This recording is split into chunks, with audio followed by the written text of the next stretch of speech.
Ladies and gentlemen, welcome to episode 34, also known as the Chuck, the Shaq in LA. The Walter Payton, the Ray Allen. Pause. It's your man Tommy here. Hakeem Olajuwon. The Dream. Yeah, I think that's what we go with, the Dream. I like it. I like it. So, what's up? How y'all doing, man? Y'all good? Good, man. Chilling. What's up? Blessed to be here another week. I am the Mr. Shaun. You're surely here, Brian. What's good?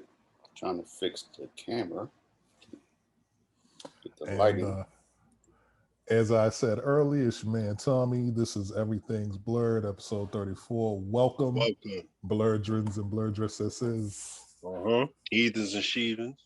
Heathens and sheathens, brothers and sisters.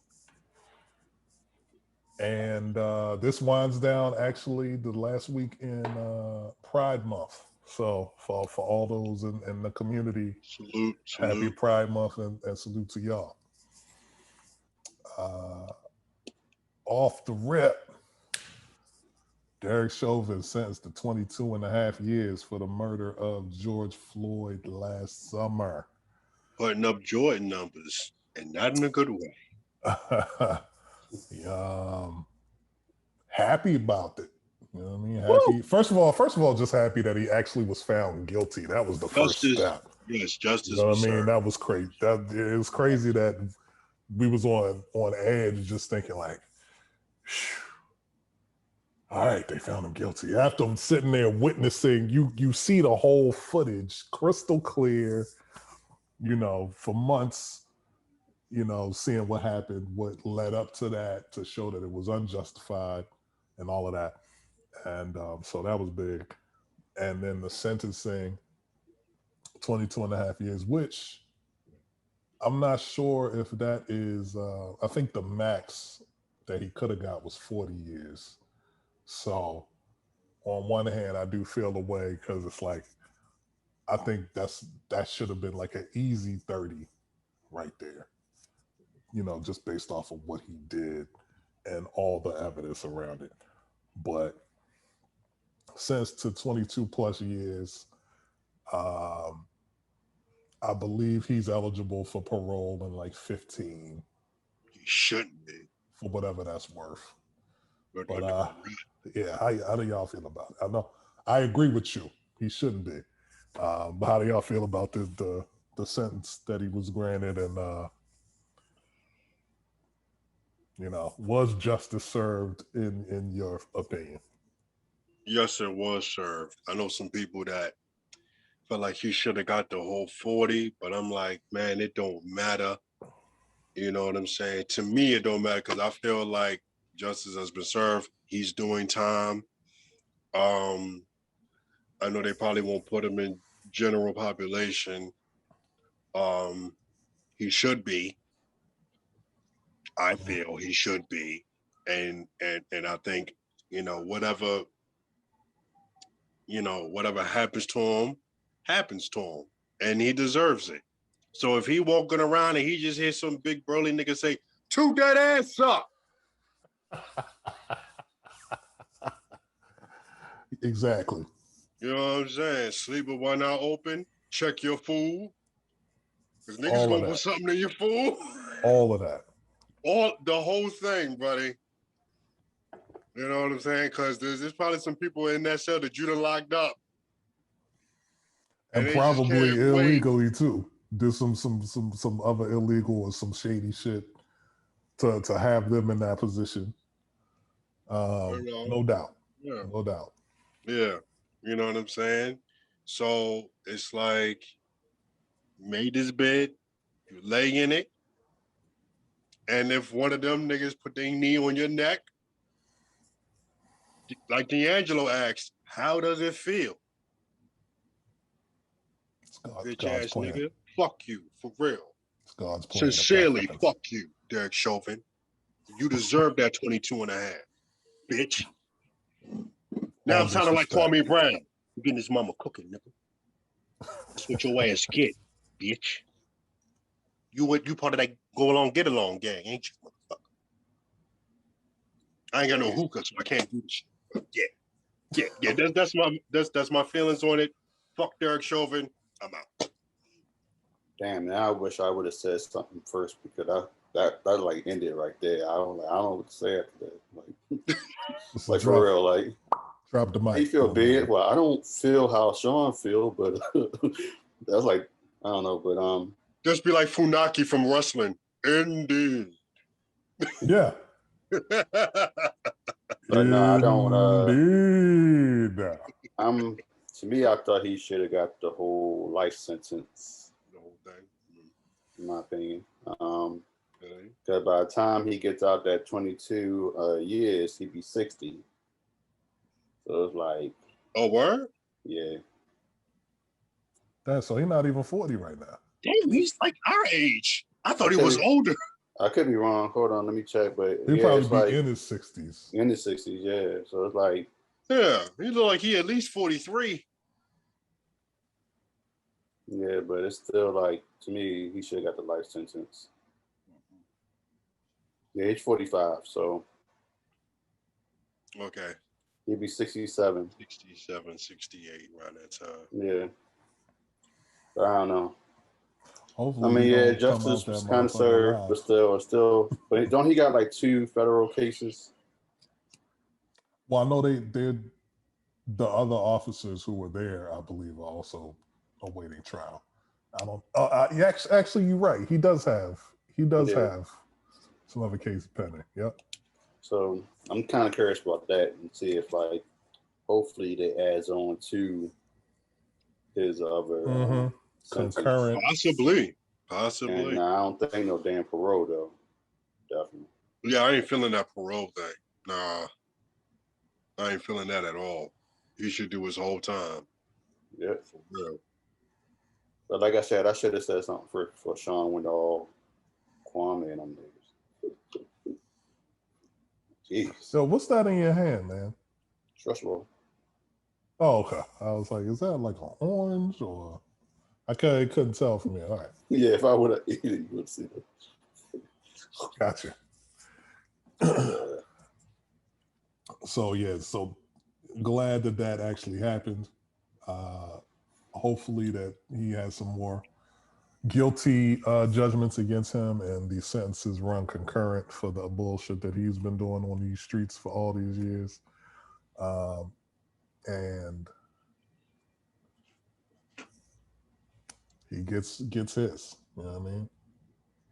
On another note, actually, it seems to me when it comes to just the interest of justice being served, it seems like nobody really gives a fuck about shit about justice being served unless it's about sex trafficking or people taking advantage of children. And even then, it depends on the circumstances. You know what I'm saying? Because, Jeffrey Epstein, for instance, everybody was kind of up in arms about him. But all of these priests and people involved with the church that have allegations against them. Doesn't have that same level of scrutiny. Yeah, and then also too, someone just died. He was in a Spanish jail. I forgot what he. Yeah, the McAfee dude. Yeah, and people like same thing, reaction like, okay, well, burn in hell. Yeah, I'm not sure exactly what he did, but I've heard of a few different stories or interpretations of what happened, that he was living out of the U.S. and all of that. So yeah, and actually that didn't even make much headlines. It was like it didn't. It was like happened. Oh, well, it was like yeah, all right. oh yeah, well, he died. Yeah. Yeah. The cicadas are gone. Yay, what's up? Yeah. Big shout to that. Thank God, man. Now Freak niggas outside over. can really open up because I'm not. I Yes, wasn't fucking with outside the can cicadas. officially outside even more. Wasn't fucking with them. Word. So on to now that we got that topic. Let's get to the bullshit. Let's get to, so where would you gentlemen like to start? I don't know because Shaun's scaring me. Let's go with the Karen movie first, real quick. Yes, let's do it. For those who are unaware, there is a up and coming BET classic. I'm so scared. He's like, what's going on? There's an up and coming. Yeah, you like your screen is shaking, man. Relax. You know, it's not gonna come through the screen. I know, but Shaun is like that. It make grimy, like for real. Like you too, Tommy? Damn, I got it. We're not coming through the screen on you, man. Okay. Kill you, motherfucker. Talk your sis way. The upcoming and soon to be hood classic. Really? Soon to be released. This nigga. You don't like it when I'm angry, nigga. Yeah, it's going to be a hood classic, dog. It's gotta be. It's gotta be. You got me looking like that one battle rapper that just said an ill ass line. Just hey, Shaq, come through. Yo, I feel like Jason Bourne right now, Shaun. Like I'm on Tom. Like for real, if I see you in the street, like for real, don't even knock on my door. Yeah. Really, hood classic. No. So there's a Karen movie coming out. Okay.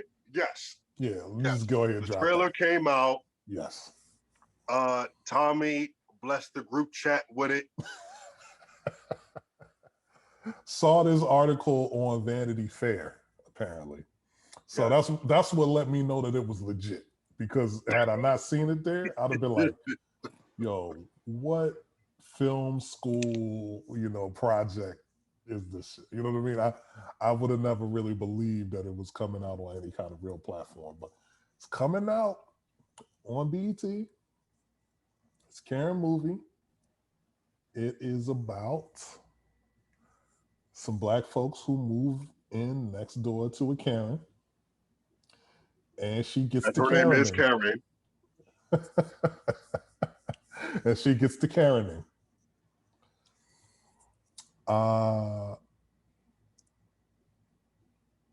But it's shown from a Black perspective, I think, too. It's not like it's shown from a Black perspective, so it's like she's Karening, but as the audience, it's clear that she's Karening, and it's not just, well, I mean, she's just concerned about this. Like, no, she's clearly Karening, and I'm here for it. If it's not gonna be I think it's a serious film, but I can't take it serious like, oh my God, this is Oscar worthy. Oh my God, the performance in this movie, blah, blah, blah, blah, blah.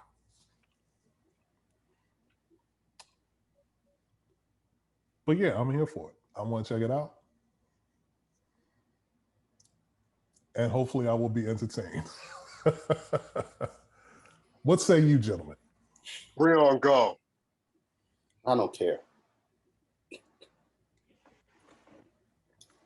Definitely, I'm not depressed, and talk amongst yourselves. I really, ever since, I don't blame Jordan Peele, but wait, is this Jordan Peele? No. Oh, I was about to say. No, what I was about to say was like how like after Get Out, like how everybody be milking, that's type of movie now. I mean, you had some that was cool, some that's like now it's like getting too overboard now. Hold up though, but I think like Get Out was original. Yeah, it was. Like It the was. whole the concept and everything, it was original. I don't think this is. How do you think this is biting that?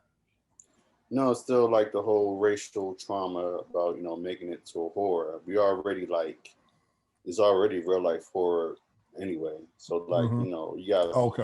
I see that's what what I you was mean. talking about. Like you had Get Out, then you had Us, then you had Lovecraft Country, then you have all these other like films that's like using like racism as the villain, like them. What is it? Like too much like shows and movies now that's like dealing with black trauma and then using it as the monster that it is. I mean, we already seen it enough. Like when they see us, this already was like feel like a real life horror film and watching those black kids what they went through. So Mm-hmm. I'm just saying how like they just milking it now. Like oh, you love Get Out, well you're gonna love this. And, Good point. speaking on and the whole thing though, like it do like a B movie classic. So it's definitely I mean it looks when we saw Get Out too, it was like we were like, oh, it's gonna be scary, and then it had its funny moment. This one looks just straight up funny. Yeah, like I'm not gonna be looking at this like, see, this is that shit I be talking about. No. I'm looking at this purely for an entertaining, comedic. But sometimes they might have like some little nuggets in there of truth or that's a good point that they point out in there. You know what I mean? But this is not like classic entertainment or cinema entertainment for me. You know what I mean? This is art imitating life with a little bit of a horror spin on it, and it's being done by BET, which we know what their track record is when it comes to these sorts of films. Yeah, so that's what I'm saying. Like after Get Out, the whole concept how they did it. Everybody's trying to use, like I said, racism in some way of a horror movie. Either it's the police Karen or some type of racial. So, like with Lovecraft Country, for instance, you didn't like that. You weren't No, I appreciating. mean it's cool. I mean, Like the it was series. really, it really was based off a book, and it did have. Yeah. I didn't read a book, but it definitely dealt with black magic, and they added certain racial historical elements to it. But I'm just saying, like, oh boy, now they trying to like figure out, all right, what's the, like I said with them, I ain't getting to see that because I knew that I was going to be too much. So. Mm-hmm. I haven't watched any of them either, for that reason. Mm-hmm. Shaun, we was talking about this a little before the pod. I know how you feel. Your body language says how you feel, but if you could care to elaborate for the listeners and the viewers. Y'all remember the Game album, this first album? He was sitting like this. Sitting on the I need tires, yeah. somebody to Photoshop me with the Game joint because that's how. I mean, you got the same T-shirt on already, so that'll work.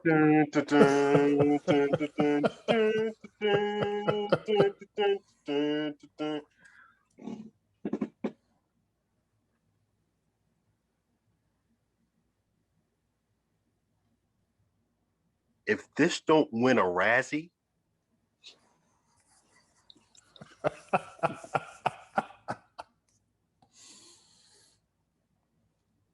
and if they don't get this whole movie, what's DNA slogan? Drugs are bad. Okay. Nigga. That is South Park. You know this fucking answer, nigga. Real talk, my neighbor looked like Mr. Garrison. Shout out to my neighbor, but one neighbor looked like Mr. Garrison, another neighbor looked like Flanders off The Simpsons. That's hilarious. But what is we know the slogan. No, say the slogan, please. Vámonos the fuck out of here. Hell no. Get the director the fuck out of here. Get that movie the fuck out of here. Get all the actors the fuck out of here. Get the extras the fuck out of here. The cameramen, the producers, the fucking boom mic, all that the fuck out of here. Get the trailers the fuck out of here. This whole movie is pure bullshit. Fuck this shit. Okay? Karen? Listen. Wow. I know, right? Jeez. Listen. This is exactly what BET wants right here. Listen. It's like, you know what it's like? You know what it's like to me? Or some, that was some theatrics. Or some real shit. Yeah. So, you know how, I know some people, I know you love The Wire, Tom. You and Sky Zoo can have a fucking Wire trivia game show competition. Y'all will go at it. Y'all really would, right? There are some people that are from Baltimore. Never seen it. That would not watch The Wire when it was on TV and had no interest because they're like, oh, it's about, they live in those communities. It's the drugs, the guns. Like, they're like, yo, I see this outside. I see this on the news every day. I don't want to watch a TV show about that shit. And though, you know, The Wire had like it's like subplots, you know, that were clever and made sense. Yeah. You know, to the overall story. Yeah. Like, this is just crazy white bitch, that's my neighbor, that's on some bullshit. Like, you know, and it's just one of those things where it's like, I'm not saying, we're like, oh, this is a joke and this, that, and the third. But if you look at it, what happened to those people is not a joke. You know what I'm saying? What happened to that man in New York City with that one young lady calling the cop up with the whole thing. Walking the dog in the park and with everything. The dog. Yeah. That's the situation. Facts. You know what I'm saying? All this stuff is like serious situations. So when you put it in this movie that I'm not even going to take serious because it's on BET Films, like I said, BET earlier, BET got it right with the New Edition movie. You know what I'm saying? Lifetime got a couple ones right. The Salt and Pepper one was cool. VH1 got it right a little bit with the TLC. I was explaining to him, Breon, with the TLC joint, for the most part, it was kind of accurate, but it was certain little things in there that it was like, what? They ain't had to do your boy Mr. Dalvin like that. You saw the guy that played Mr. Dalvin. My man headline was up here. You know, Mr. Dalvin had a fresh S-curl fade. This gave some random nigga the part. I was like, ah, damn. You had to do my man like that, you know? You had Cole as L.A. Reid. I didn't see it, but whatever. But anyway, it's just a thing of, like, I get what they're trying to do, but the way that it was executed, I can't take it serious. You know, wait. Did you watch the trailer? Yes. Okay. So I agree with everything you're saying as far as like it's not a joke. Right. I agree with you. And the fact that BET is doing it does not make me feel that much better about like the quality of it. That's what I'm getting at. But I also feel like because BET is doing it, they're going to really show what it's like for people. You know what I mean? It's not. I hope so. I think it's not going to be like an exaggerated, you know. That's what I think is going to happen. I think there's going to be some exaggerations in this. Because, you know, when it comes to stuff being a film, whether if it's a biopic or something like based off of like actual events, there's a little bit of there is some exaggeration in certain things. There is some I can't think of the other term I want to say, embellishments, I want to say. You know what I mean? So it's like, that's the part those are the parts that I'm going to be like, are you, and they ain't, what? Like, it's stuff like that where I'm not going to take, like, off the bat, the movie ain't come out yet, but I'm putting it up there with that god-awful movie with Nia Long and Omar Epps.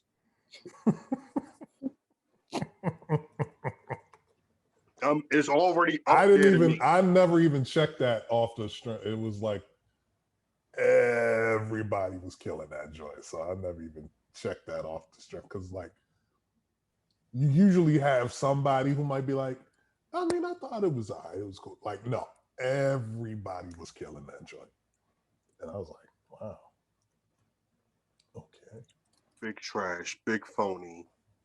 The nigga that played her husband could not act worth a damn.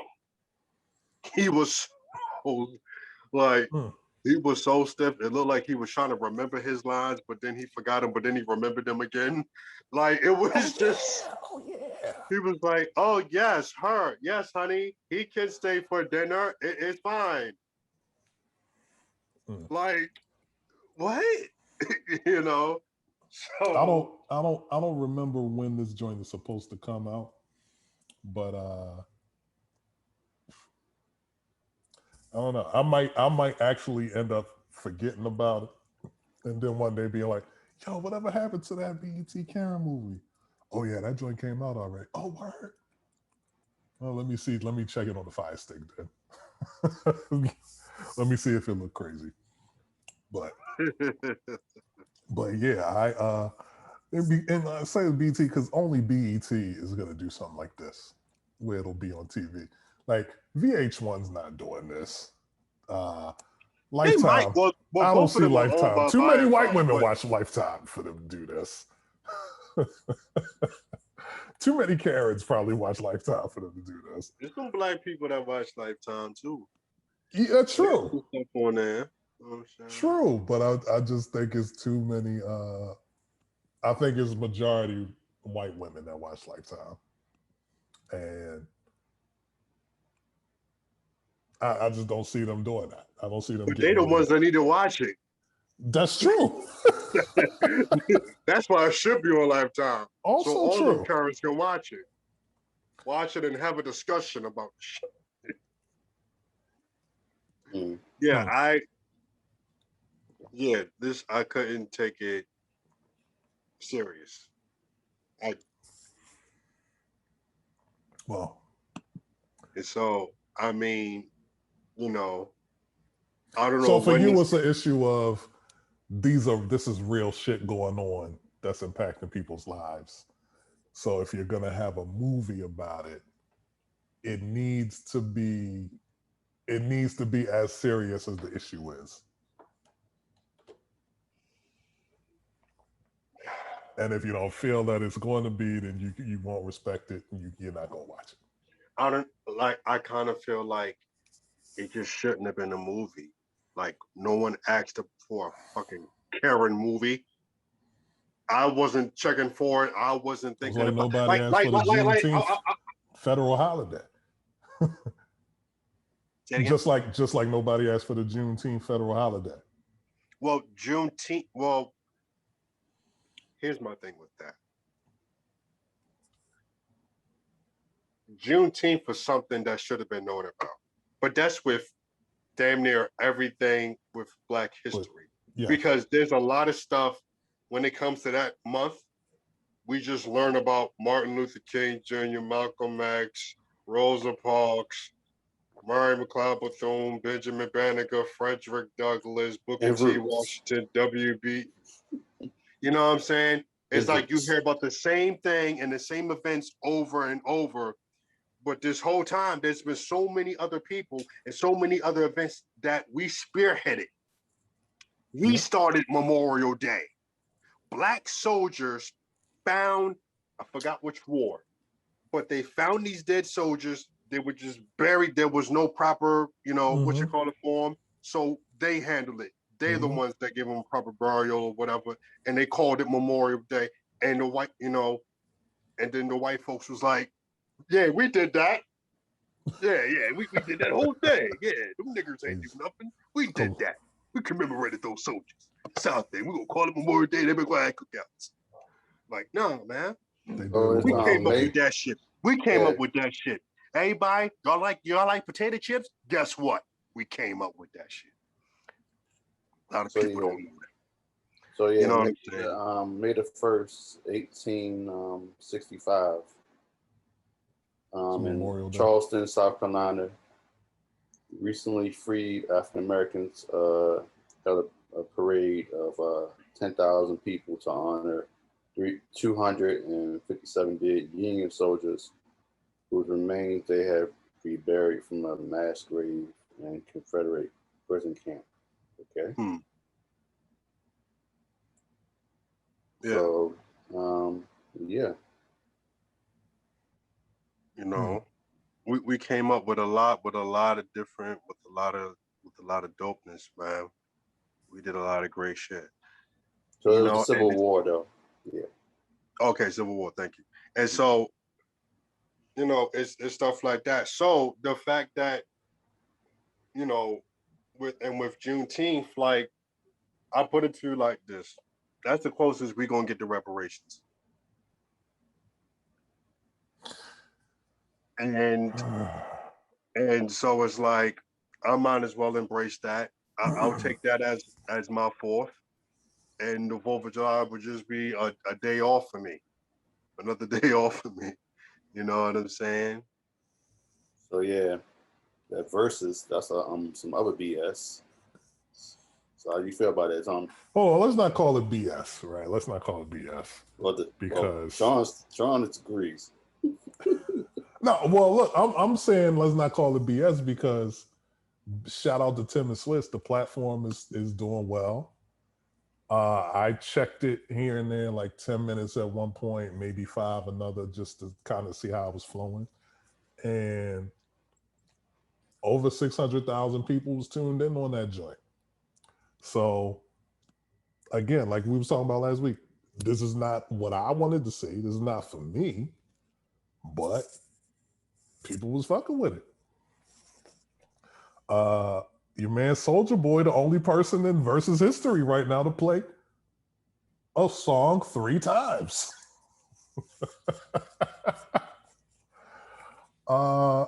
Wait, he played the same song 3 times. He played one song 3. I don't know what song it was, but he played that joint 3 times, back to back. I don't know. Now then, when I was actually on it, he had played a joint with Nicki Minaj. Oh, okay. And Bow Wow was tight, like, yo, where's your verse though? What are you doing? And Souljah Boy was like, nigga, I made the beat. Nicki sounds so good on my beat, right? And yeah, man. I think it was honestly, it was kind of funny. Like, it's kind of like, you know how when Souljah was on the Breakfast Club and he did that interview that time. I think it was a couple of them moments where it was just like, I really can't believe this nigga just did that. I can't believe this nigga just said that. I seen the joint where it was like, his name DJ Academics. He a DJ. And Bow Wow was like, yo, just because your name is DJ, anything don't mean you are a literal DJ. I've never seen DJ Academics DJ. The only thing I seen him do was say, the only thing I seen DJ Academics do was talk a bunch of bullshit because he another fucking clown. And niggas claim that and he's a coach, and I think he's a culture vulture. Really? Mm-hmm. No, I didn't know anything about him, so I just assumed that when I first heard his name that he was a DJ. And then for him to actually get on, for him to actually be on Everyday Struggle when it first started, you know, in the early months, I figured that he had to have some sort of perspective on hip hop that Joe valued, or at least took to be valid, and was somebody worth talking to about it or debating back and forth on it. Since all of that stuff has kind of gone and transpired and all that, now I see that that's all not really the case. But I don't know. For some reason, this nigga has a platform. This nigga has followers, and I don't understand it. So, yeah. Who's this? DJ Academics. So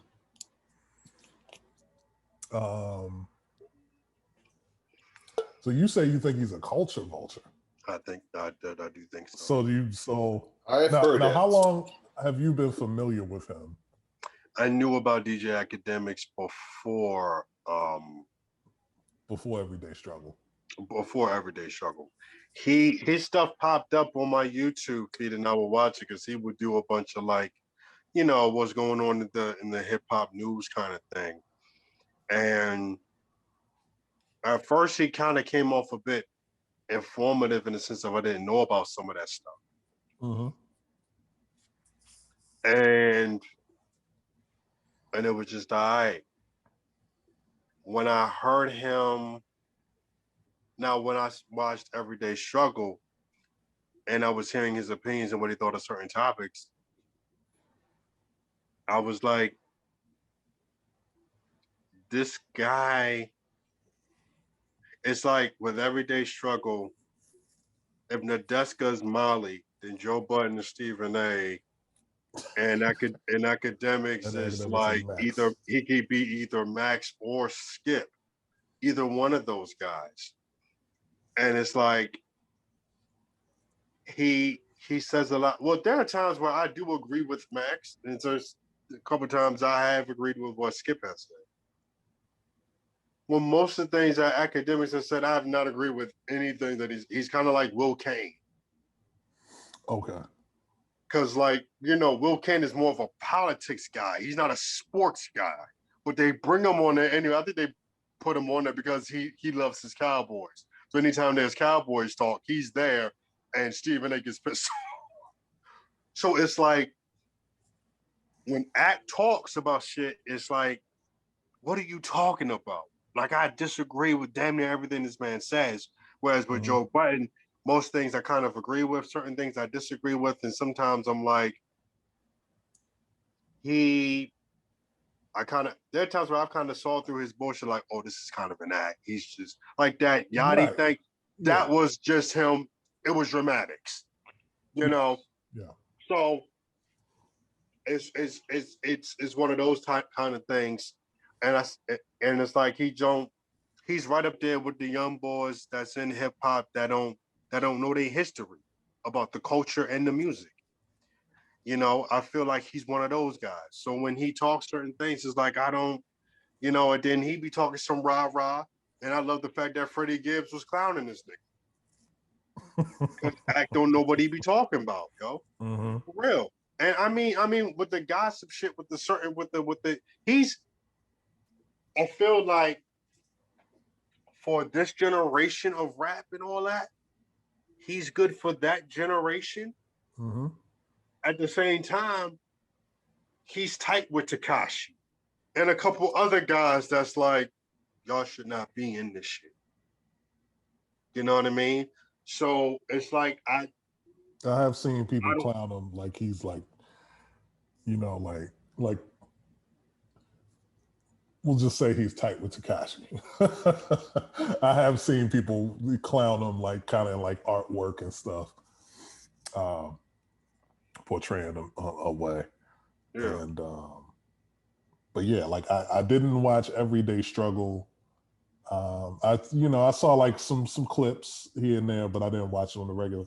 But just listening to Joe's pod and how Joe gets down, I assumed that Academics was at least somebody that knew something about hip hop and the culture. Now he might not have known about like the street shit, but if we just talking about music in the industry, I thought that he had some kind of perspective that, that Joe would be like, all right, cool, we can do this with Act, and we can go back and forth with him. He's basically a male version of the Shade Room. That's all. You know what I mean? You know how with the Shade Room, a lot of that stuff that I've seen on there is like I can kind of take it or leave it. It's whatever. Because Shade Room is ultimately the hip hop TMZ. You feel me? Yeah. So I don't, I don't subscribe to their stuff a lot. You know what I mean? Because all that kind of ties in with like the love and hip hop stuff. You feel me? Like with love and hip hop, they'll have different artists with different stuff going on, and they'll have the gossipy things that people talk about in there. You know what I mean? Like that's stuff that people can ultimately gossip about and talk about. And Shade Room is kind of like that as well, where they put up this news. It's stuff that some stuff is valid, and then certain stuff is like, it must have been a slow news day because I can care less about none of this. You know what I'm saying? And which is very true. That happens too. And so even it's real like, news outlets. Yeah, I don't. I can care less about some of that stuff that they talk about. And I would rather hear, and sometimes I'm tired about hearing about the negative stuff. Like, and even Hip Hop DX does it. Like, I could care less about Blueface and his baby moms, and you know what I mean? What Future and Lori Harvey, what Future said about, in the one hook about Steve Harvey or whatever. Like, I could care less, I can care less about that stuff. Let me hear about how certain rappers is doing positive things in their communities. I would love to hear about another rapper winning a Pulitzer Prize. Something, So, a lot of that stuff you can miss me with, with the Shade Room, and you can definitely miss me with this Verzuz, with this. I didn't even know it came on until you said something in the group chat last night about how it was on. And I was like, oh, it's on? Oh, okay. Back to watching The Heights.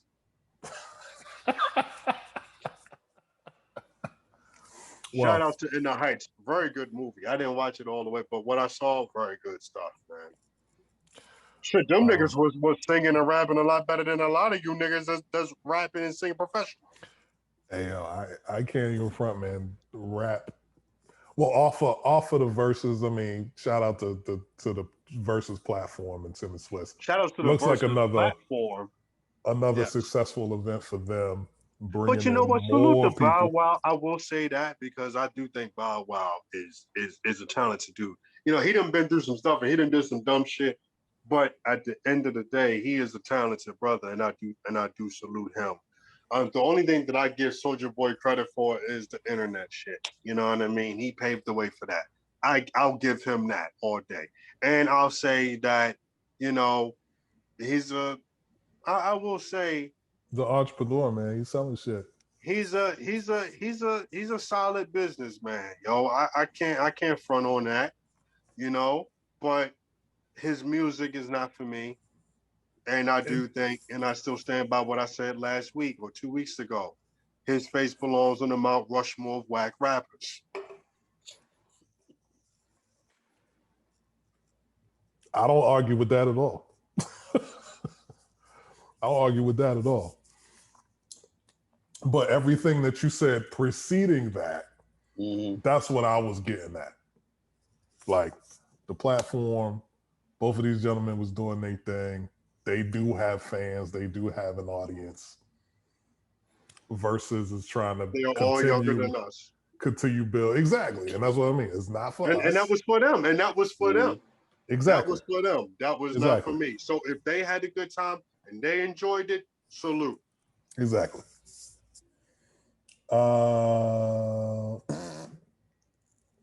Moving on. Back to some real shit. I want to see Shaun happy. I don't want to. So he's been pissed off these past.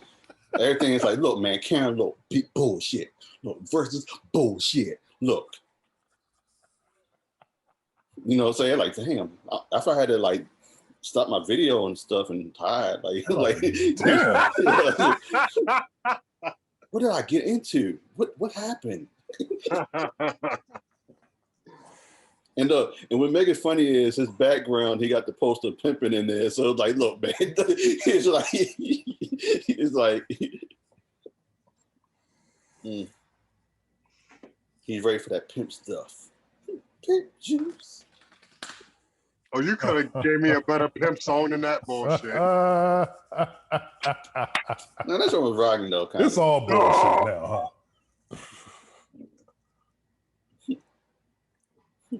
I agree, B. It was. Yeah, I was fire. Yeah, thank you. I thought it was. Fuck you, nigga. I thought it was. It was like, thank you. Well, No. Hey, You yo, wanna man, put your every feet on my rug? That nigga was Dog. saying nothing pimpish. No. I'm Give me gonna C. spit it exactly how Talib Kweli spit it when I went to see him speak. Yes, you do want to hear some substance. You want to hear some lyrics. You want to hear bars. But sometimes I want to be in the club and I want to catch a vibe.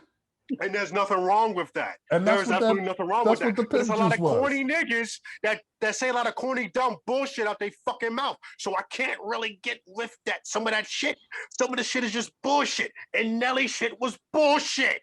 He said a lot of corny, time out. dumbass So circa, what was this, like 04, 03 when that came out or something like that? What, Pimp Juice? Yeah. That was like 02, 03. 02? All right. Circa 02, 03, a young Mr. Shaun is out in the Eastern Shore of Maryland. Shout out to you and me, yes. Figuring out life, right? Getting your education. You go to a party, you're having a good time, you know. I never danced to a Nelly song. Is that what you're trying to say? I've never danced to a Nelly song at a party. Okay, but see, I'm not saying Nelly's clearly not for you. Okay. But the big booty chick that liked the Nelly song, that liked to dance and grind up on something, if Pimp Juice comes on and you dance with and she getting into it, you're gonna be like, you know what? I'm gonna sit this one out. Did I not just say I never danced to a Nelly song? What part did you miss out on? I never danced to one. I'm not saying that you, I don't care if you ever danced to it. I'm saying if that were the kid situation, are you saying I'm sitting down, I'm sitting this one out because I'm not dancing to a Nelly song? Nigga, I just said. The what if is dumb because I just said that I never danced to a Nelly joint. If a girl danced to it, she danced to it. I didn't do nothing. She just danced. She just danced.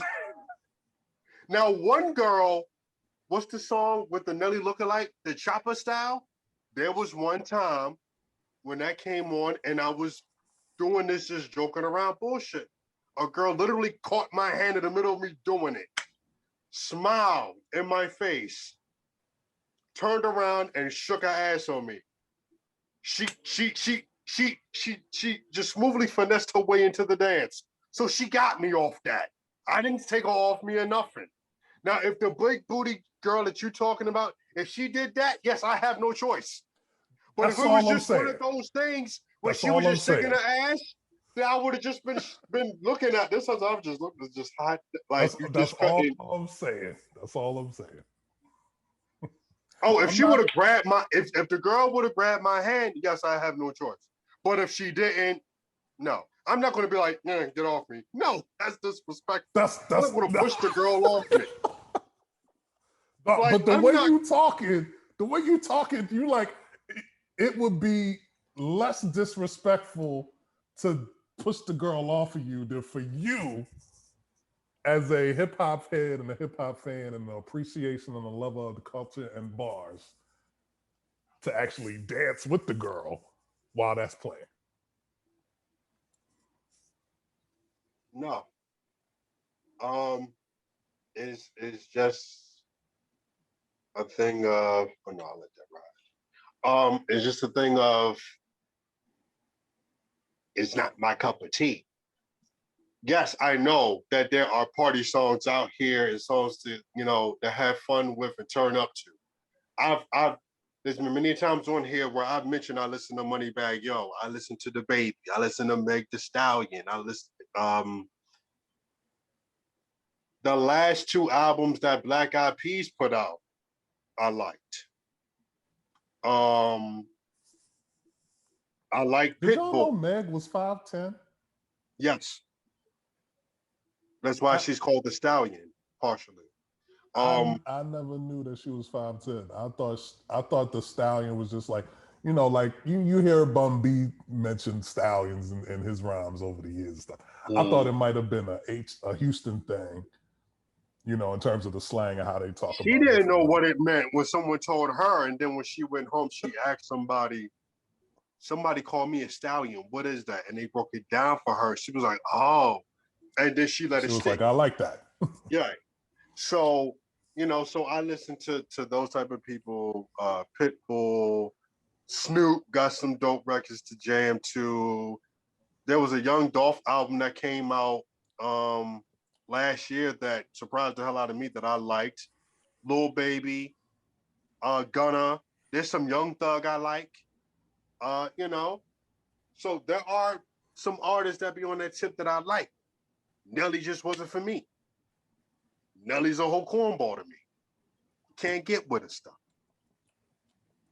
You know what I'm saying? That's, you know, that's just me. So yes, I won't be. Well, yeah. I don't pause. I don't do the drop down and get the eagle on. I'm not going to do that. No, you're not going to catch me doing the St. Louis chicken dance, whatever. You know, all this other stuff. Chicken tail feather, man. No, I'm good.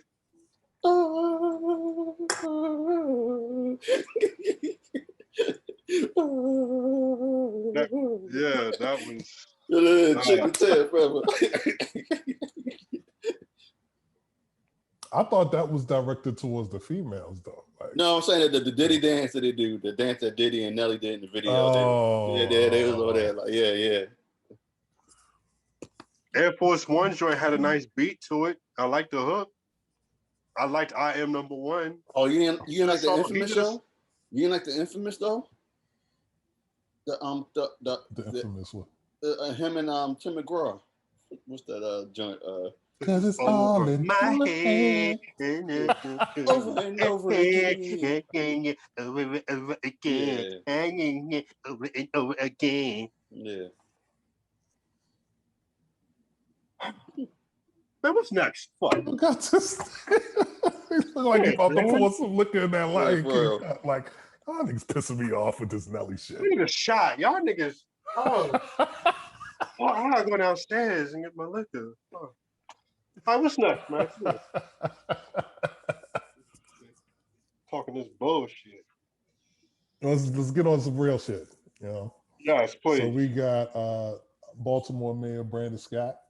Yes, sir. Is going to be among the folks who will be speaking with President. It already happened. Joe Biden, excuse me, was amongst the folks. Yeah.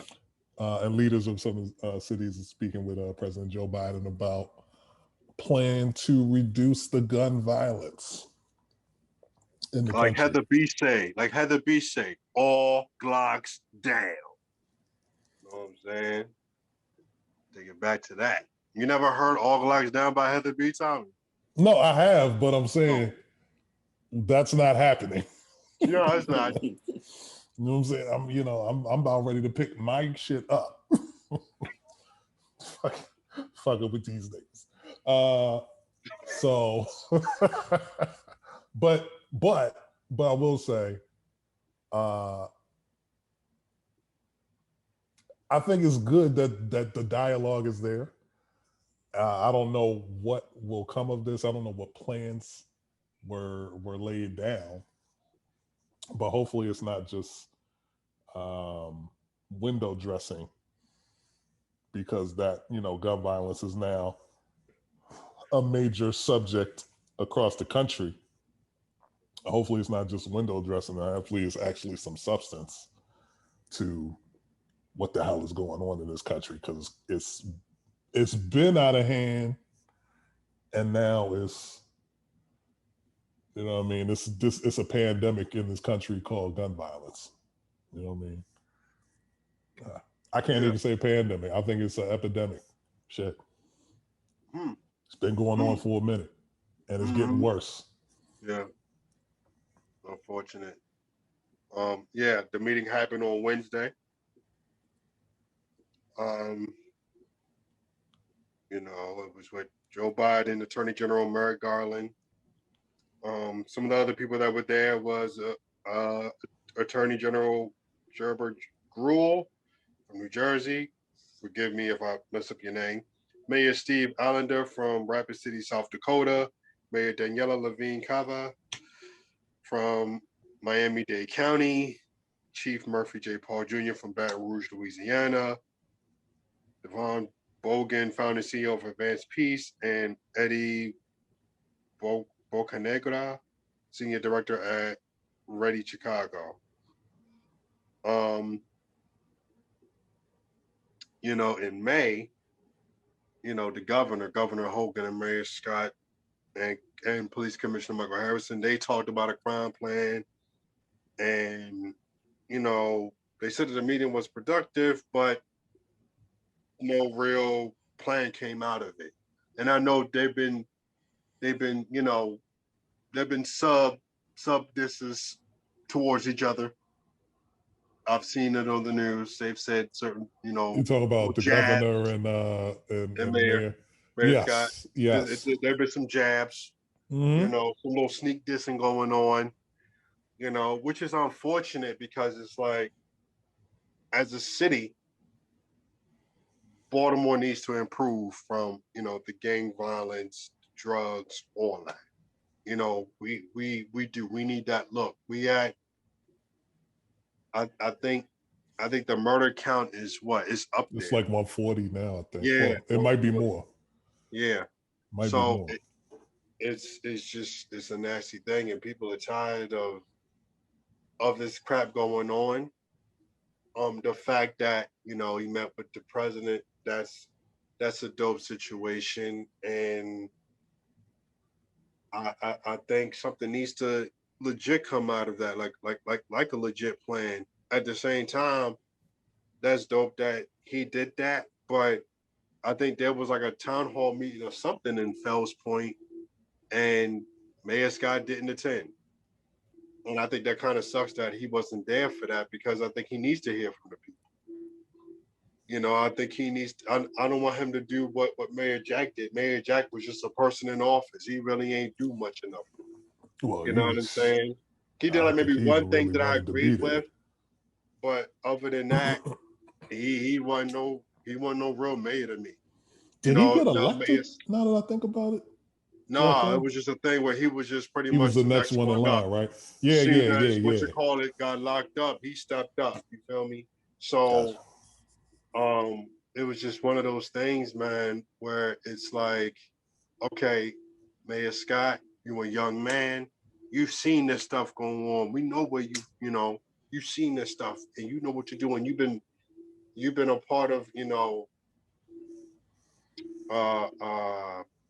city politics for a few years now, and it's like, yo, you wanted this, you got this, you got to step up, you got to be better at it. You know what I'm saying? We need this plan. This plan got to work. So whatever you come up with, whatever you learn from the president, and even talking to the governor or whatever, even with the commissioner, I hope it gets into effect, and I hope things improve. You know what I'm saying? And get better, because, you know, we're finally getting an improvement. Oh, before I go into that, anybody else got anything to say about the situation with Mayor Scott, with the president? Not really, because I don't know. It's like, I know something needs to be done for our hometown. Yeah. I don't know. It's just I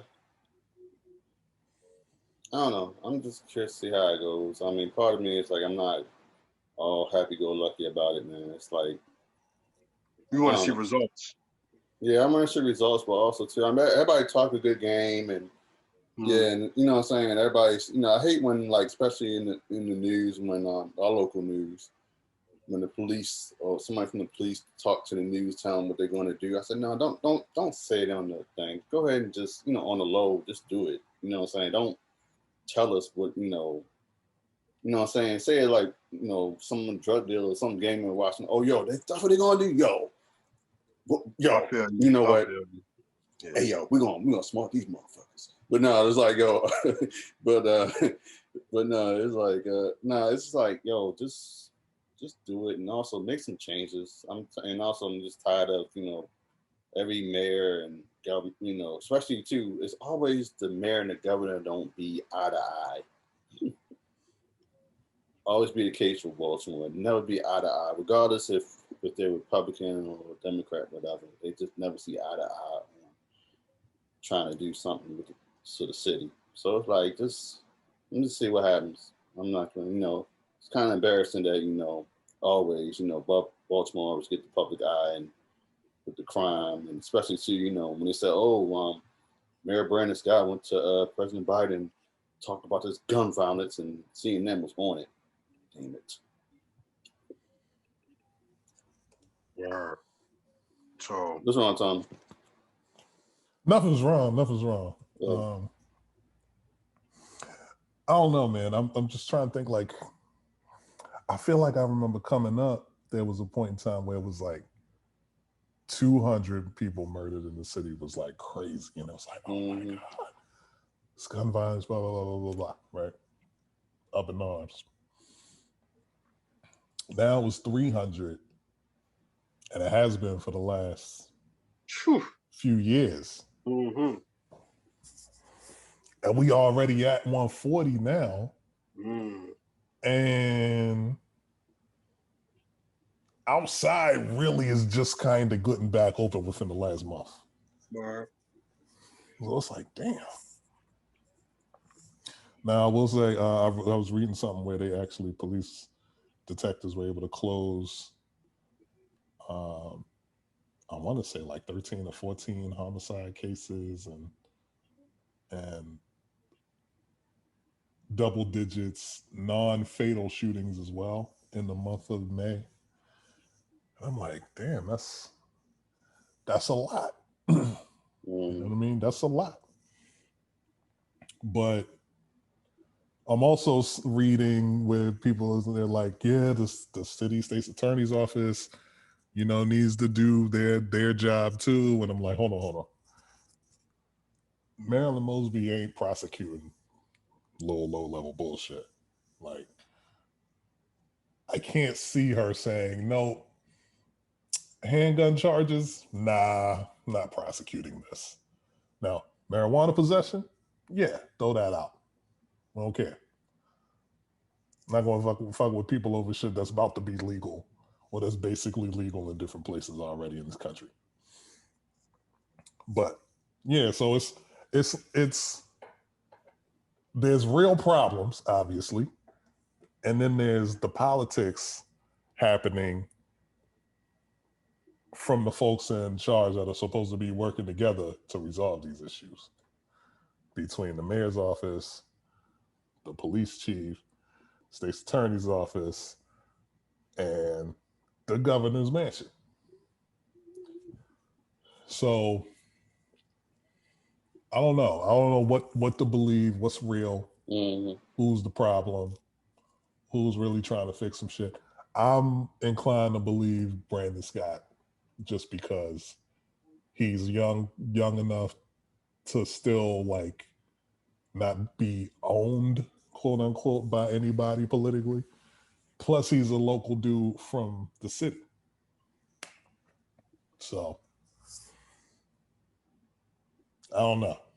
Yeah, I don't know either. So it's like, I'm just waiting to watch and see how it goes. Like I say, I'd like to see some improvement. Definitely like to see major, let me correct that, major improvement with the city. And, like I said, these politicians talk a good game and, say they're going to clean up the city, but most of the time they just, using their money and the resources for dumb shit, like a Grand Prix and that was stupid. Like, what are you going to do to Grand Prix around Pratt Street? Well, let me ask, like with the Grand Prix, for instance, though. Mm-hmm.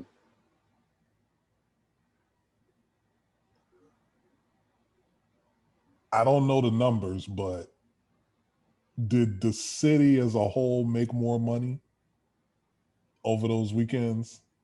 I don't know. I don't know if they made up all this As money. far as like businesses and local businesses and that kind of stuff, and folks coming to Baltimore spending money more than the city actually put out.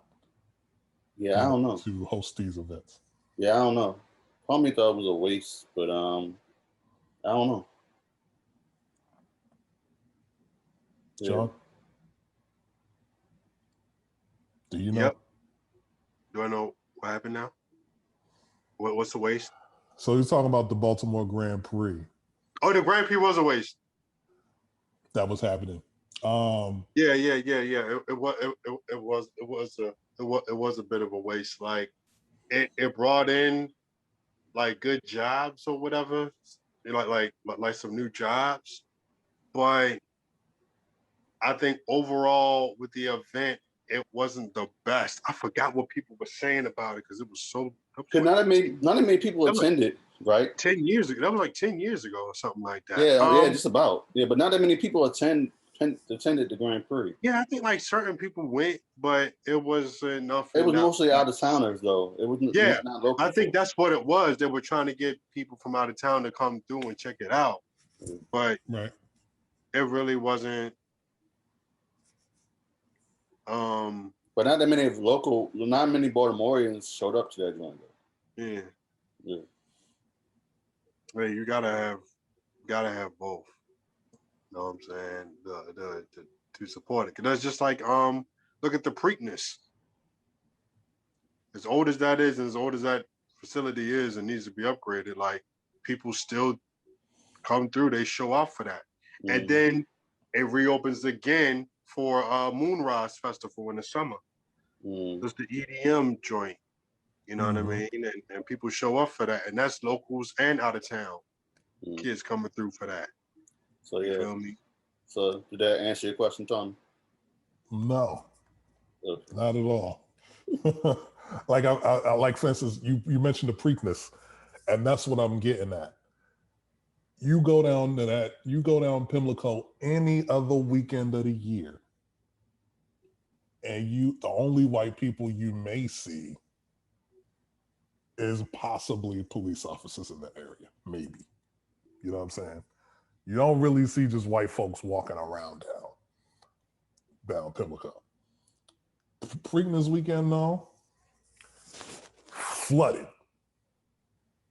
Mad white people paying, just buying shit, paying to park their cars. People was charging folks to park up their car in their lot and all that kind of shit like that. And that's what I'm saying. The Preakness, as much as the racetrack needs to be upgraded, which that's a thing that's always kind of being debated on. Do they want to still hold the Preakness in Baltimore, given the facilities? That one event brings in millions of dollars over the course of a weekend to the city. So that's why I was saying was the Grand Prix, people say the Grand Prix was a waste, but I'm wondering, well, what makes you say it was a waste?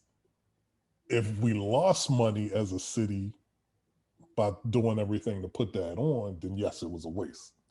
But I don't know if that's what happened. You never Googled it? No, we not now as we sitting here talking about it. I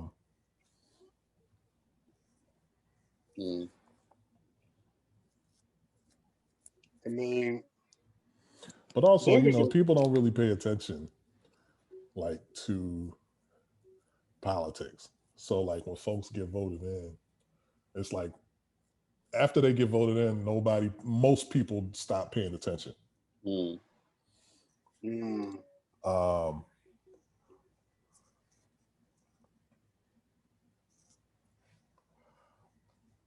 Same with people that's voted into the White House. Same with people that's voted in, senators, Congress people. You know what I mean?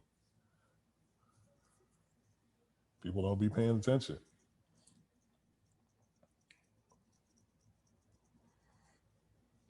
promotion issues. So there were was not scheduling enough. issues and problems with fund distribution.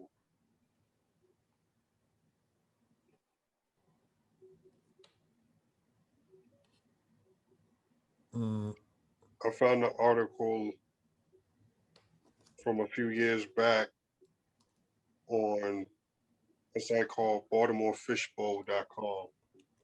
So, yeah, somebody said that there was the president of Andretti Sports Marketing, John Lopez. He said Baltimore was an example of whenever we were selling, it felt like we were outsiders. It was a case of you're not from here. Lopez blames vague problems with previous promoters for the city's reluctance to embrace the car race. In the event's second year, they brought in a new promoter who didn't work out. ASM took over in 2012, just 90 days before the event was scheduled to take place. Besides promotion issues, there were scheduling issues as well as problems with fund distribution. The big thing with Baltimore was that it was in 3 different taxation zones. Everyone took chunks out of the event. There was state, county, the convention center had to take $250,000. The city had huge taxes. The fire department brought their stuff. So it was difficult for the event to gain any traction. Dang. Ultimately, Lopez seems to think that if the city had given even more money to the IndyCar event, things might have worked out. Louisiana put $4.5 million into the New Orleans Grand Prix race, which shows it matters. That never happened in Baltimore. Nothing injected revenue into the event. That was from the Baltimore Fishbowl by Rachel Monroe. Okay. Big shout to Stephanie Rawlings Blake.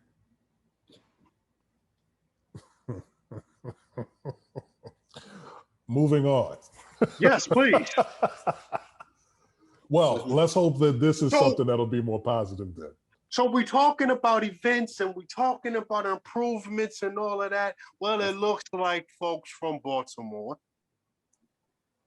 the Chicken Box, as we call it, aka Royal Farms Arena, call it the Chicken Box.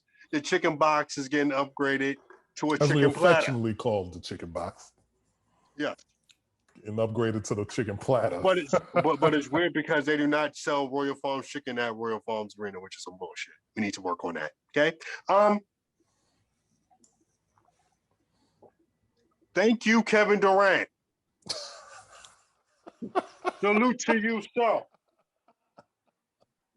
Okay.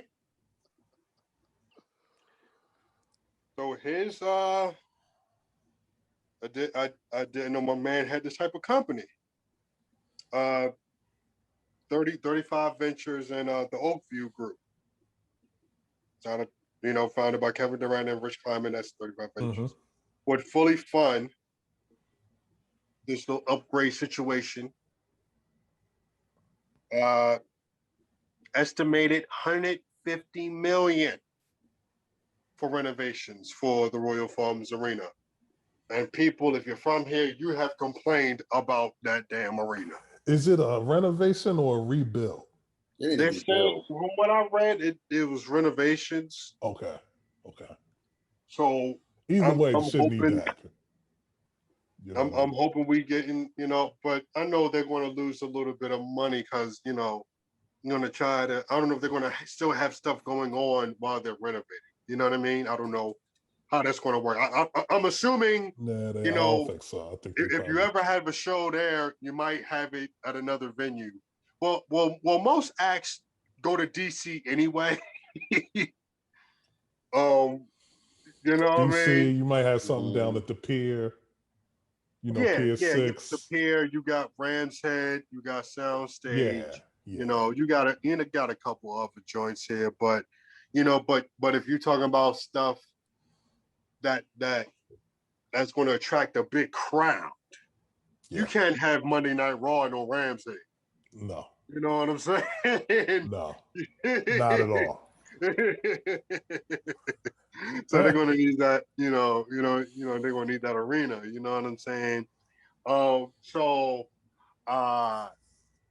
I think this is dope, and it's something that is much needed, and it's gonna, the tourists won't just benefit off of it, but also the locals will benefit off of this. You know what I mean? So next time you go to a concert, I'm hoping you're gonna feel every piece of the instruments playing. You're gonna hear that bass. You know what I'm saying?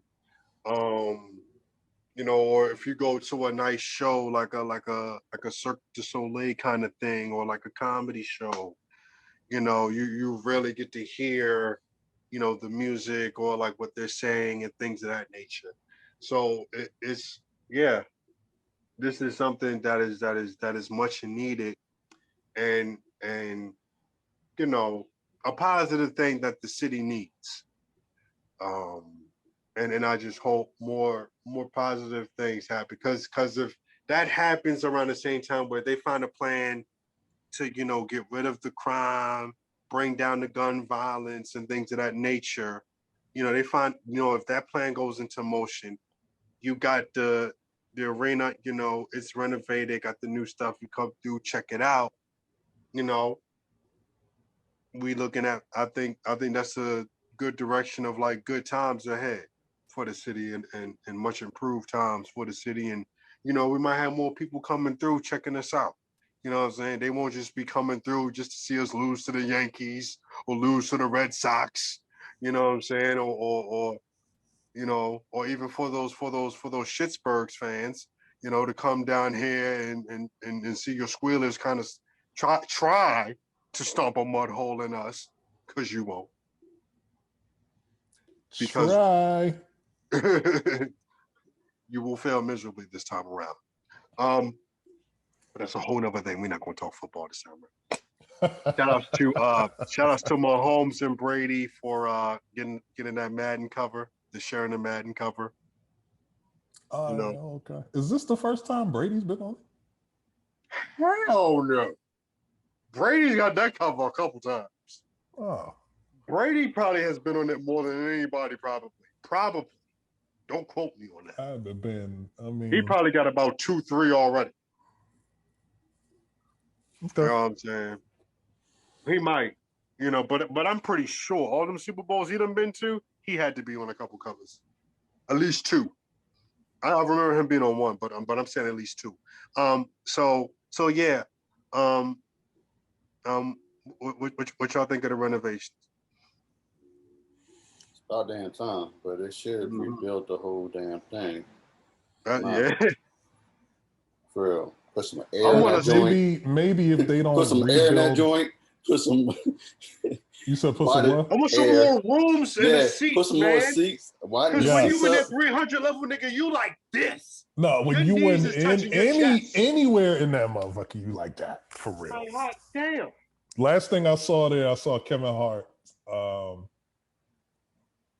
want to say it was Let Me Back Explain. in like 2015. Yeah, something like that. It's been a long time for me. I think actually, I think it might have been 20. Might have been like 2017, 2018. Yeah, I'm sorry. I haven't been there in years. I think the last time it was called the Civic Center when you last went, right? No, last time I was there was Dude, that's my mom's show. I know, that's what that is my mom. How many people have heard that? No, I was Civic Center. Yeah. Nah, last time I was there was when it was first Marinara Marina. Oh, first Mariner Arena. Okay. It was the Kanye West late registration concert. That joint? Yeah, that was last time. In 05, nigga? Yeah, we all went to that. Yeah, that was last time. Me, him, Trey. Devon, and Trey before me and Trey started dating. Okay. The 4 of us went. That was last time I've been there. So Kanye brought y'all together. Huh? So Kanye brought y'all together. You stupid. I'm not saying he's a gold digger. No, I'm not a gold digger, boo. But you can count on me. Let me start. No, but yeah, that was last time. I didn't go to that job. I went to the glow in the dark. That's why I wanted to go. I wanted to the go. dark tour. Yeah, I wanted to I go. thought about that one, but I was like, I don't know. And I seen a young Rihanna was on that tour. The young Chris Brown. NERD. Chris Brown wasn't at the joint that I went to, but wasn't Lupe at it? No, he wasn't there. Lupe was on that. Yep, Lupe was on that. Lupe was too, on late yeah. registration, I thought. He might have been. He might have been. No, I remember Keisha Cole. It was Keisha Cole. Keisha Cole and Fantasia. Yeah, because Common was supposed to, but he got he was filming Smoking Aces, so he decided not to tour. But he came through for Arscape that same year. Yeah. But that was the last time I've been to the damn arena.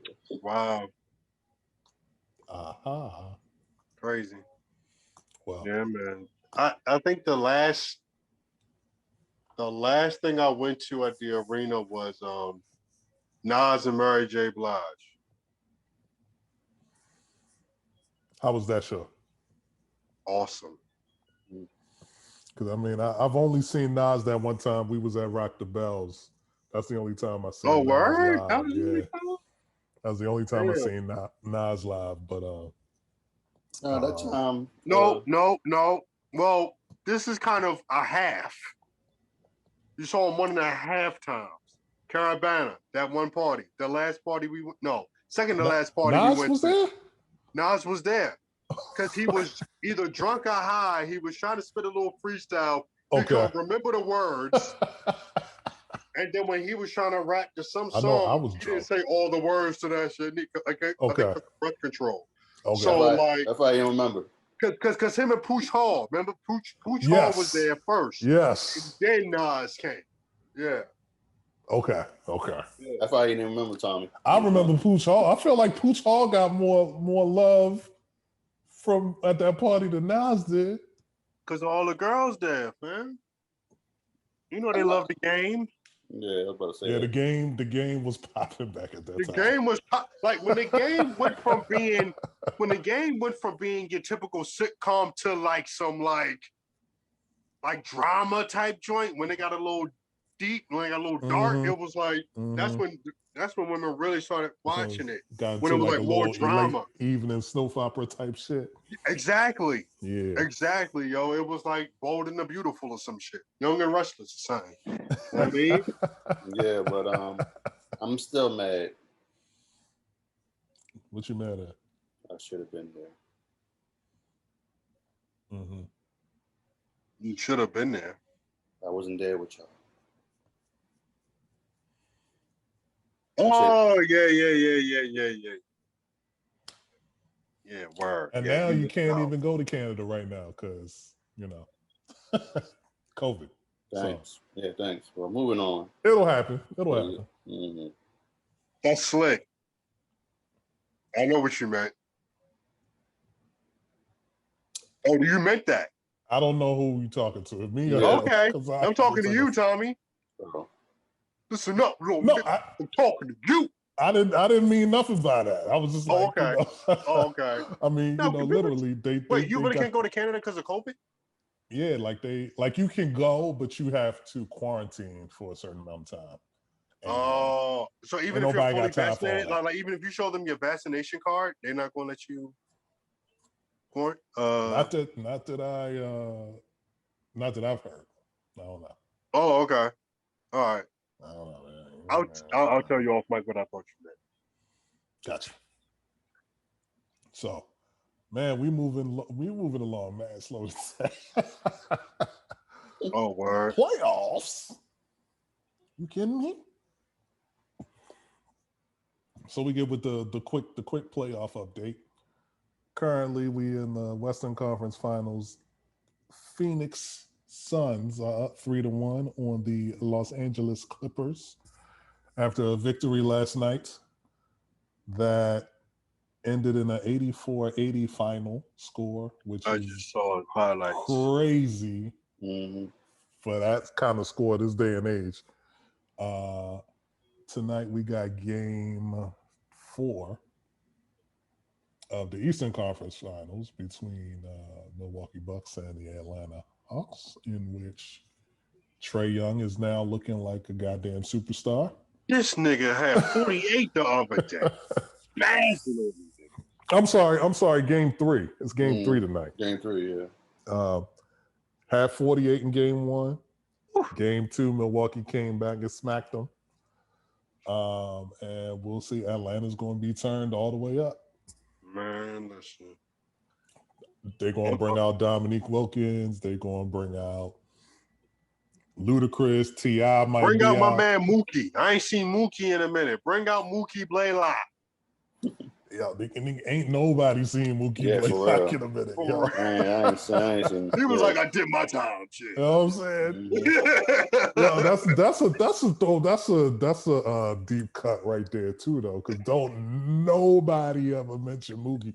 And back in the day, if you used to hoop, if you struck somebody or whatever, Mookie. That's what it was. Because he was a beast. He was a beast on that defense. Before there was the Pat Beverleys, and you know, ain't nobody out here talking about, I'm about to Pat Bev this nigga. No. Ain't nobody out there playing like that. No one is saying that. Yeah, exactly. Good defender, but no one's saying that. I would like to see, honestly, no disrespect to what Milwaukee is doing, no disrespect to what the Clippers is doing. I kind of want to see Phoenix and Atlanta in the finals. I want to see them in the finals because it's that youthful energy, man. Them dudes is young. They know how to play. They hungry. It's one of those things where it's just like, you wasn't checking for these guys, for these two teams in the playoffs like that. You wasn't. So the fact that they've gone this far, I want to see them all the way now. And I think if you watching that finals, you're going to be like this. Because them boys run. It's going to look like a damn tennis match. You know what I'm saying? You're going to be thinking it's soccer or something. As fast paced that game going to be. You know what I mean? Like I mean, if it's Milwaukee versus LA, it's going to be maybe your traditional tactical basketball. You know what I'm saying? Because both teams know how to play both sides very well. I'll give Clippers more of an edge on the defense, but it would be a good series. Especially, you know, if your guys are healthy and there's I don't know when Kawhi's coming back. Because I didn't see him play the last game they had. Yeah, he ain't played at all in the. Has he not played at all in the Western Conference? Yeah, he hasn't played since last round. Yeah, he hasn't played. Yeah, he hasn't played since. And I don't think he's coming back the rest of these playoffs. Me either. I don't think so either. So what happened to him? They're not saying that. They said ACL. They're saying it. Oh yeah, he's not gonna. Yeah. They're not saying it right now. I think they're saying that he like sprained his or something. But I think it's worse than that. I don't think he's playing. He's done. My picks to get to the finals some weeks ago now was the Clippers and the Bucks. But if you ask me who I want to see make the finals now, I definitely want to see Phoenix. And I'm going to go with, actually, I want to see Phoenix and Milwaukee. And I say that only because I feel like Phoenix with Chris Paul, I think they will figure out Atlanta pretty easily. And that's another reason why I want Phoenix to go, because I want to see Chris Paul go. Hell, if they win, I will be happy for Chris Paul. Yeah. You know what I'm saying? Because he definitely deserves a ring.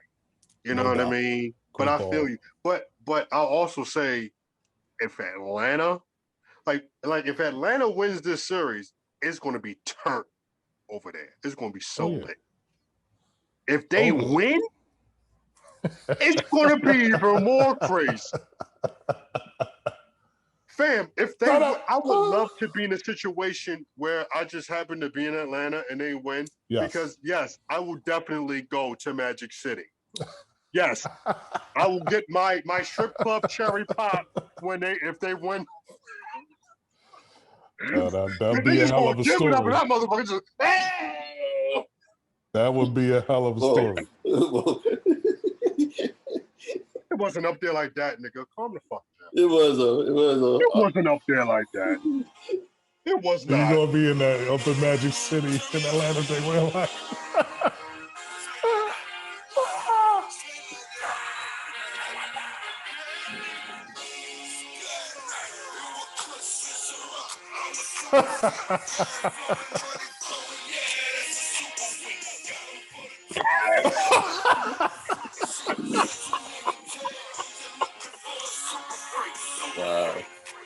Wow. B, you can't feel the vibes? Wow.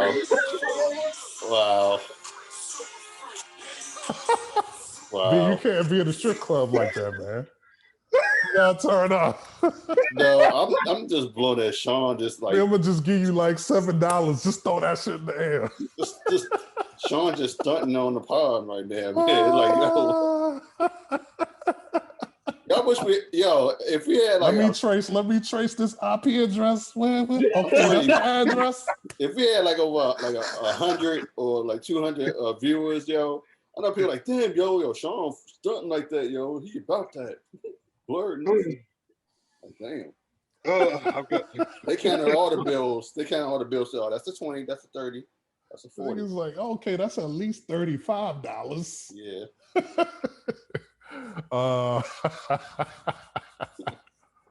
Oh man.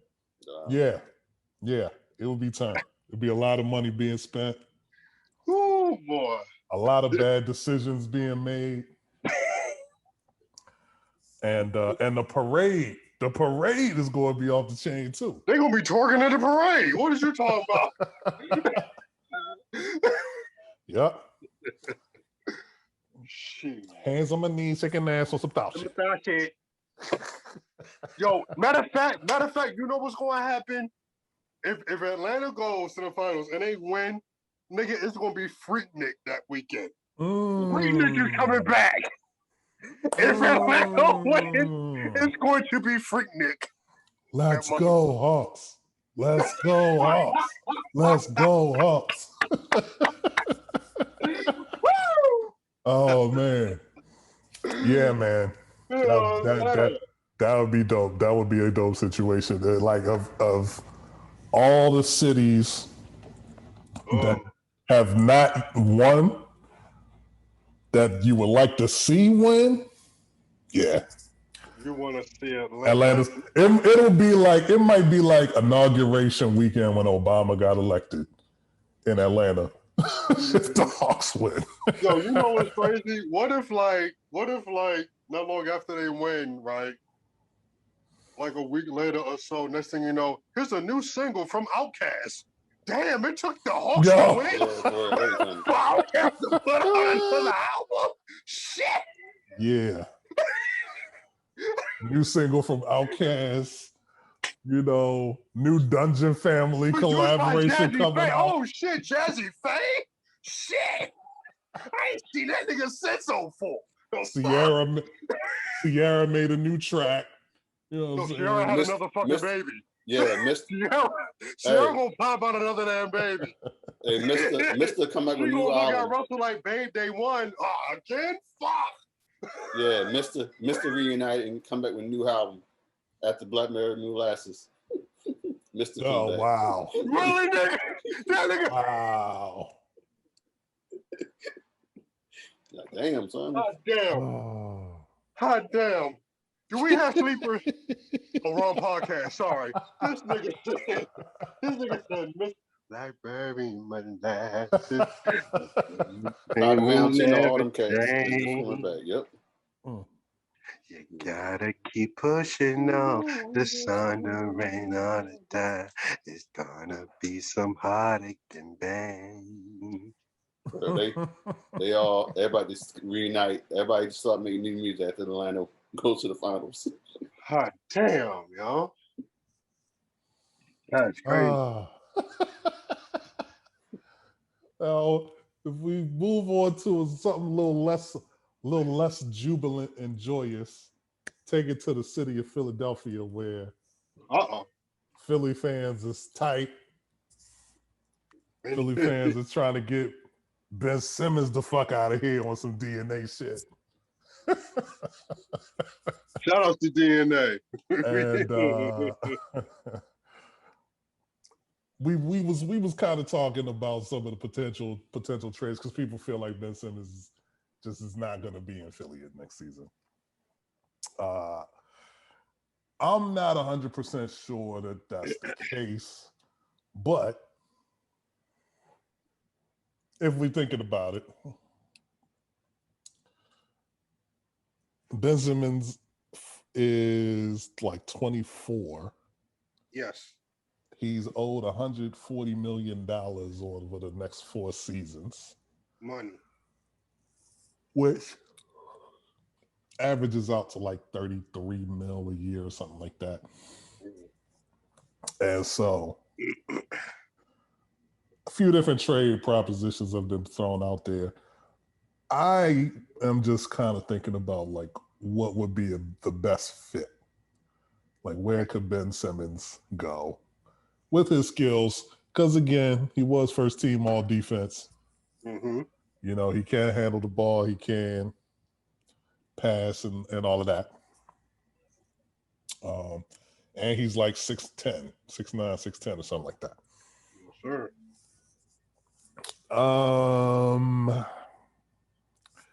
I would say an interesting destination for him might be Indiana. Mm-hmm. You got Miles Turner, Beast. Sabonis. You got All-star. Karis LeVert, who's going to be back at being healthy and playing and all that kind of stuff after being traded and all the stuff that he went through. Malcolm Brogdon and Holiday brothers, and you add Ben Simmons to that mix. Hopefully he improves his game over the summer to some degree, right? I'm not expecting him to come in and be shooting threes and not like that crazy.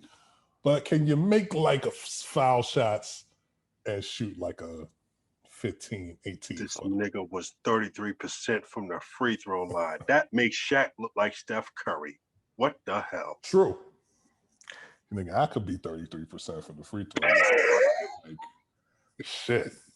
You know what I mean?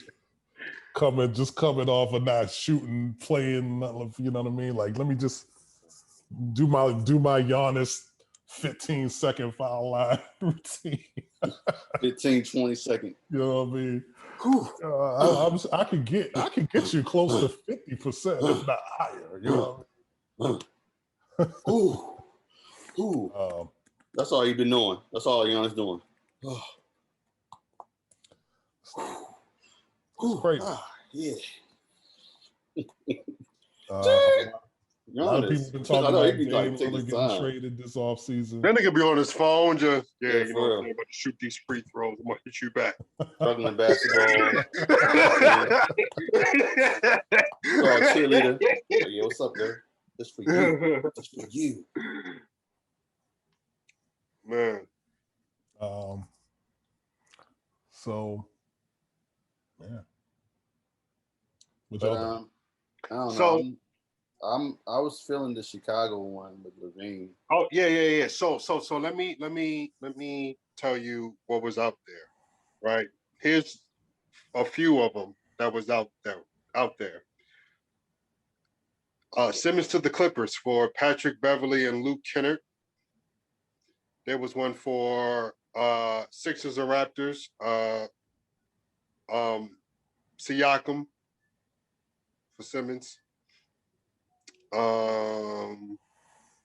What else was there? Bulls, Simmons for Zach LaVine and Al-Farouq Aminu. And Portland for CJ McCollum. So you said you was feeling the Chicago one? Mm-hmm. What did you like about that? How come you like that one? I like Zach LaVine. I just think he needs to go to a better team. No diss to the Bulls, they trying, but I don't know. When they traded McCall from Orlando, I thought something was going to happen. I forgot the dude's name. That Vucevic. Yeah. Yeah. Yeah. So I thought that something could happen, but no. But he's something can still happen. Huh?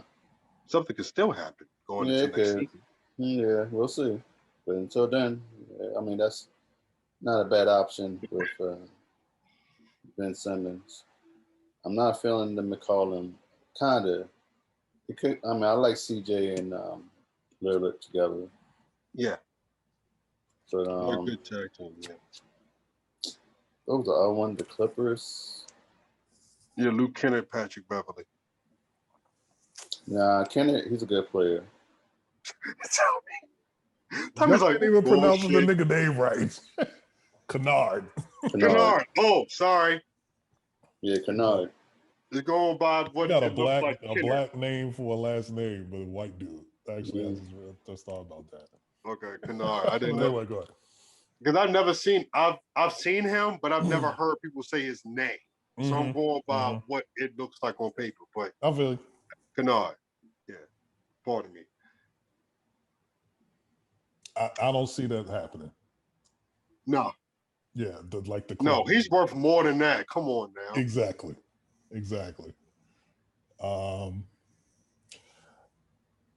I don't know if the Portland thing is going to happen because they get the new coach. I think they're going to hire Chauncey Billups. What? And and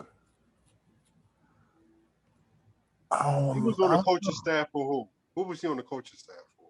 The Clippers, actually. Mm-hmm. Yeah, he's on the Clippers coaching staff. So I think they it's between him and Becky Hammond. And no disrespect to Becky, but I feel like it just sounds disrespectful when I say no disrespect to Becky but that's her name, Becky. You know what I mean? But yeah, I think Chauncey Billups is getting that. And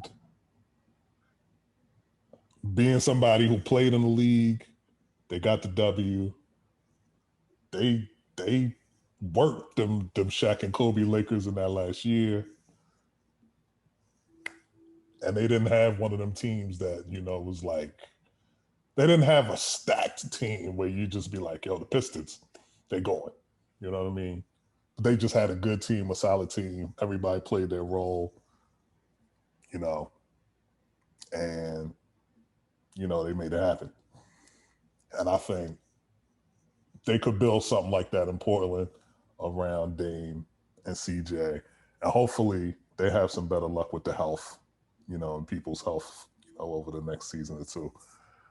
And yeah, but if it's not in the next season or two, I think they're breaking that up. Up there in Portland.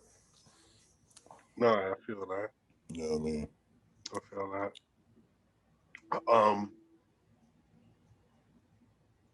My pick was kind of left field. Because I was thinking of more so of a team that there's talent on the team, but they still got work to do. And if they get a guy like Ben Simmons, maybe that would be a good look, and they can kind of build around him. And the team I chose was Sacramento, and the player that I chose was De'Aaron Fox. Mm-hmm. I think that'll be good on both ends because De'Aaron Fox is a dope player, and that'll be a good look for him to be on a playoff caliber team like Philly, especially, Embiid is there, and especially if he's healthy, if they still got Seth Curry there, or if they still have the guys that's over there, you know what I'm saying? Tobias and all those guys. So if they still keep a couple of those guys that's there that really contributed, you know, to their success this season, yeah, that'd be dope for Darren. And Darren could just go in there, learn the system. You know, Doc is a dope coach. He'll work with them. And who knows, man? Darren can probably get that All-Star look. You might see him in his first All-Star game if that happens. With Ben Simmons being in Sacramento, he's going to bring a crowd in. He's going to bring more people in. You feel me? And you figure by then, he's probably going to work on his. I hope he works on his jumper this offseason. You know what I mean? And you still got Buddy Hield over there, hell of a shooter. You know what I'm saying? I don't know if Carly Stein is still there. No. But, oh, he's not? Mm-mm. Oh, where is he at? Dallas, I think. He's in Dallas? Okay. Yeah. I forgot who else is over there in Sacramento, but you figure you get a couple other guys in the offseason and then off, you know, through free agency. And depending on where you rank in the draft, you might come out all right. You know what I'm saying? So if you know, depending on how it would look like with the trade and what you might get in free agency and in the draft, Sacramento might be okay. And it might just be okay in the sense of, we say this every time, the Western Conference is so stacked that even if Sacramento had a decent record, they might have to fight in the play-in tournament. You know what I'm saying? So it's like, if that trade happens and they become good enough to like be in the play-in tournament, that's an improvement to the past few years with that organization. Because when was the last time that organization ever been in the playoffs? Like what? Early 2000s? C-Web. Yeah. Back in the C-Web, Stojakovic. Yeah, exactly. So Vlade Divac. Exactly. J. Will, you know. And that's the guy that needs to make it happen. Vlade. Come on. Is Vlade still yeah, he's still. I thought they fired Vlade. Okay, Vlade's still in the front office. Okay. Vlade is still Vlade, and Vlade Dottie, he likes the You know what I'm saying? You know what? I'm not even thinking about the actual trades. I'm just thinking like, who could maybe do something to maximize what Ben Simmons brings to the table? San Antonio. They need young talent. They need young talent. They need young talent. And just, you know, and you got Popovich right there. You got DeMar right there. I think DeMar is going to be gone. Tim Duncan is right there. You got Tim Duncan there. Now, if I was Becky, I would like stay with San Antonio because I think that if Pop retires, that coaching gig is hers. Yeah, I can see him get to her. Yeah, I thought he was trying to give it to Tim for real, but I don't know. Nah, I don't know. It could be either or. You know how Tim is. Tim is too chill. I couldn't see him as a coach. Yeah. Not unless he'll be like, what was our boy we used to trip off of, B? Was that Bickerstaff? Who was that? You know what I'm talking about? Yeah. He ain't saying much, but when something happened, he was like, yeah. Every time something happened. It wasn't Bickerstaff. It was Was it a black dude? Yeah, it was a black dude. And he ain't saying much. You did something, you fucked up, you did a dumb foul. Yeah, what was his name? Didn't he coach the Knicks? Oh, Mike Woodson? Was it? Woodson? I want to say because it wasn't It wasn't Derek Fisher. No. Was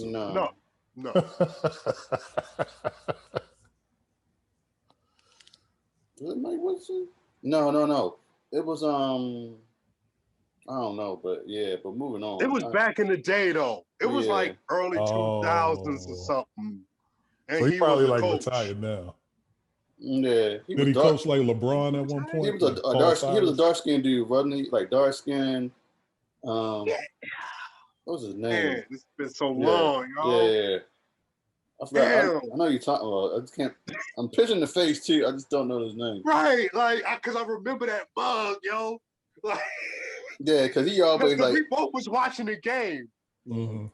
and that play happened, and we was just dying laughing off that. Like, damn, he messed up, yo.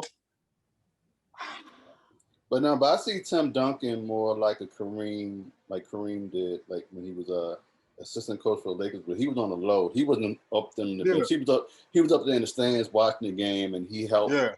He supposedly helped Andrew Bynum with his game. So I see him more like that, like like a special like assistant coach on the side. Like I don't see him with his game, but didn't help him with his maturity. He had some growing up to do. He just dumb stuff. Yeah. Where are they now? And do I care? Right. You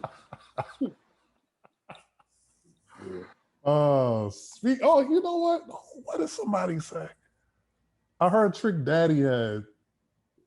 Oh, Trick Daddy had said something about Beyonce. What did he say about Beyonce? He said she can't. I think it was Trick Daddy. Said she can't sing. Yeah, I think was it him or Bootsy? That nigga can't rap. Fuck out of here. Or was it Bootsy, yo? Was it Bootsy? I don't know. I heard it was Trick Daddy in that. And I was like, hold on. Trick Daddy? Ain't nobody been checking for Trick Daddy. Ain't nobody checking for that nigga. He popped up on the Trina versus Eve versus. I didn't expect that. But wasn't nobody checking for that nigga. Yeah. Yeah, it was Trick Daddy. Yeah, that nigga can't rap. You can miss me with that bullshit. Beyonce's talented. But Shaun, I really I'm not Beehive, by the way, but I've been a fan of Beyonce and her music for years. So go ahead. No, I was gonna say the De'Aaron Fox move into Sacramento sounds interesting. So we'll see. I don't know. I think that could possibly happen though, because but I can see De'Aaron Fox. I can see that De'Aaron Fox will more to me now. That could be a help improvement for him, and like Philly needs something like him. They need a point. Yeah, that run the point, and you know what I'm saying. They need somebody that can space the floor a little bit. Yeah, space the floor. He is fast as hell. A lot better. He is fast. Yeah, man, he is fast. He's a legit like 6. What is he like 6'6", 6'5"? 4, 6'5", something like that. Yeah. He's legit like 6'5", without the fro. Which he already cut that down. He cut that down. Yeah. Yeah, he got the Caesar, I think. So I can see that. Whatever the hell Sacramento was doing, mm-hmm. I don't think it's working. So I think they're going to be like, yeah, let's go ahead and get off that contract. We'll bring in Ben Simmons. Maybe we can start building something a little different. Yeah. Headphones on and my car on some blur shit.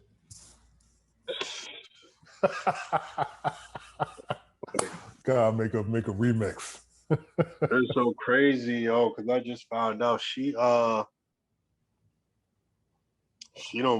rock with the baby no more. You know, her and the baby, they was homies. Oh, they're not cool no more? Nah, because the baby did a song with your boy. With was it I want to say Trace, but Trey Songz, but it's not him. Tory Lanez, is that his name? Yeah, okay. He did a song with Tory that's popping right now, and she expressed like, yo, what the hell?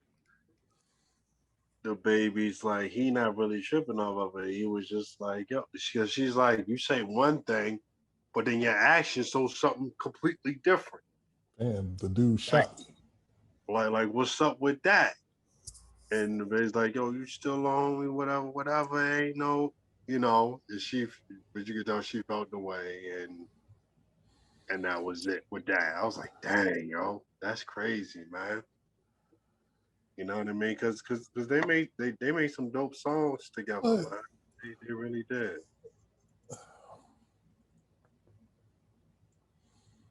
I don't know.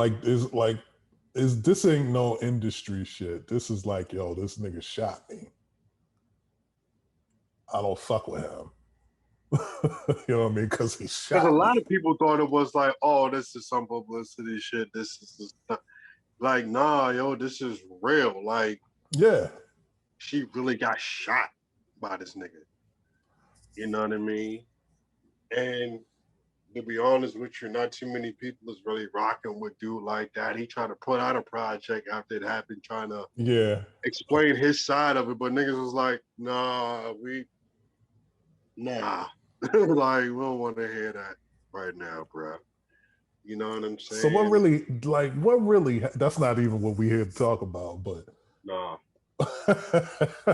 You started singing the song and I was thinking about it. But with that situation, like, did he really? I don't know of any accounting of what took place when that happened, like how it went down. But it don't sound like it was like some accidental shit. You know. according to him, it was, I don't know, man. It's just some unfortunate stuff that I just, you know, it sucks that it happened. Yeah.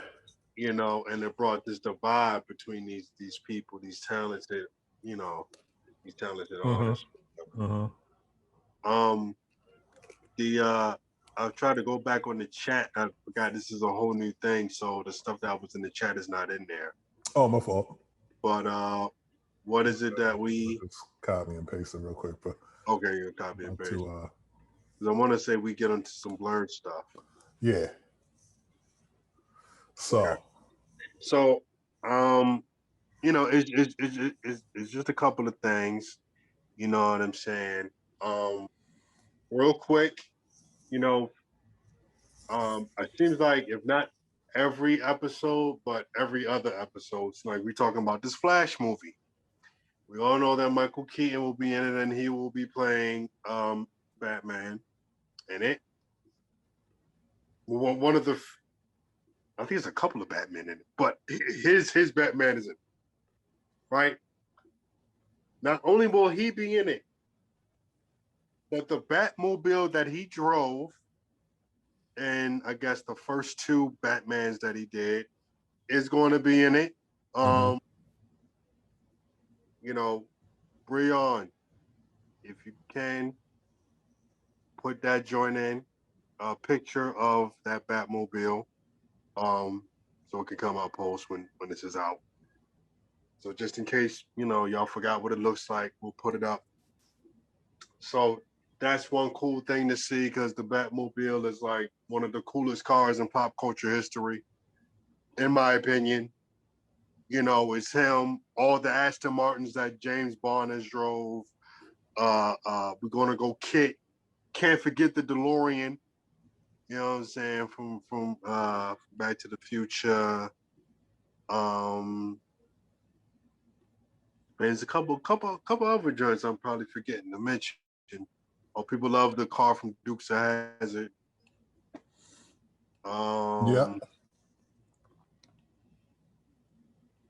Yeah. That's all I could like think of. All the James Bond joints, of course. If we want to get into some comic character shit, the Turtle Van. Oh, let's go. Come on. You know what I mean? I mean, if we bringing up vans, then you got to bring up the A-Team van. Yeah. The Mystery Machine. True. You know, it's animated, but you know. Niggas could go out and get a Mystery Machine tomorrow for real. Just get like a whole joint, paint that joint. I saw the Mystery Machine a few years ago at a music festival, at a Christian music festival. Back in like 2015, maybe 2016. I want to say 2016 or something like that. Yeah, it was. I was like, wow, why is this here? This is interesting. Like what's the correlation? It was just there just to be there. It is a mystery. It's just one of those things. The Lord works in mysterious ways. You know what I'm saying? I mean, I should have took a picture in front of that joint, like, you know, but now that Shaq is school, something, you know. But yeah, that's going to be dope. And I want to say that Flash movie comes out next year. Also coming out next year, and it just wrapped, the sequel to Sonic the Hedgehog. Sonic 2 has wrapped.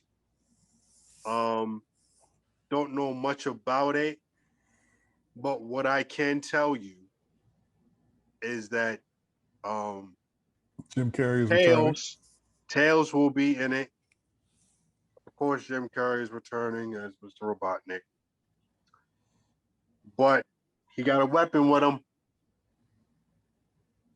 And his Knuckles. Knuckles will be in the sequel. I'm curious to see who's going to do the voice of Knuckles. And, man, them fight scenes might be all right between him and Sonic. We'll see how that goes. I think that'd be kind of interesting to see them scrap. You know what I mean? It'll be wait, was it? It's CGI, right? Sonic is CGI. I feel like the first one started out away, and then it was like people wasn't really feeling it, so they went. They weren't feeling how he looked. Yeah. He didn't look like the original Sonic the Hedgehog. Yeah. They made some changes, and he looks like himself. Gotcha. Yeah.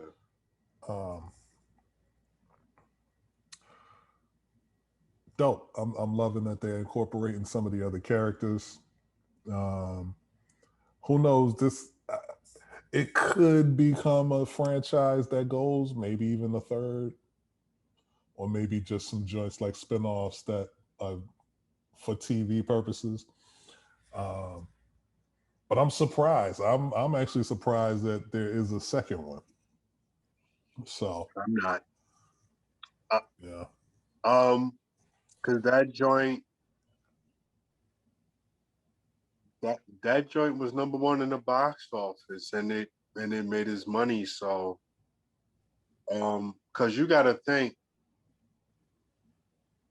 this year made it 30 years that Sonic has been around.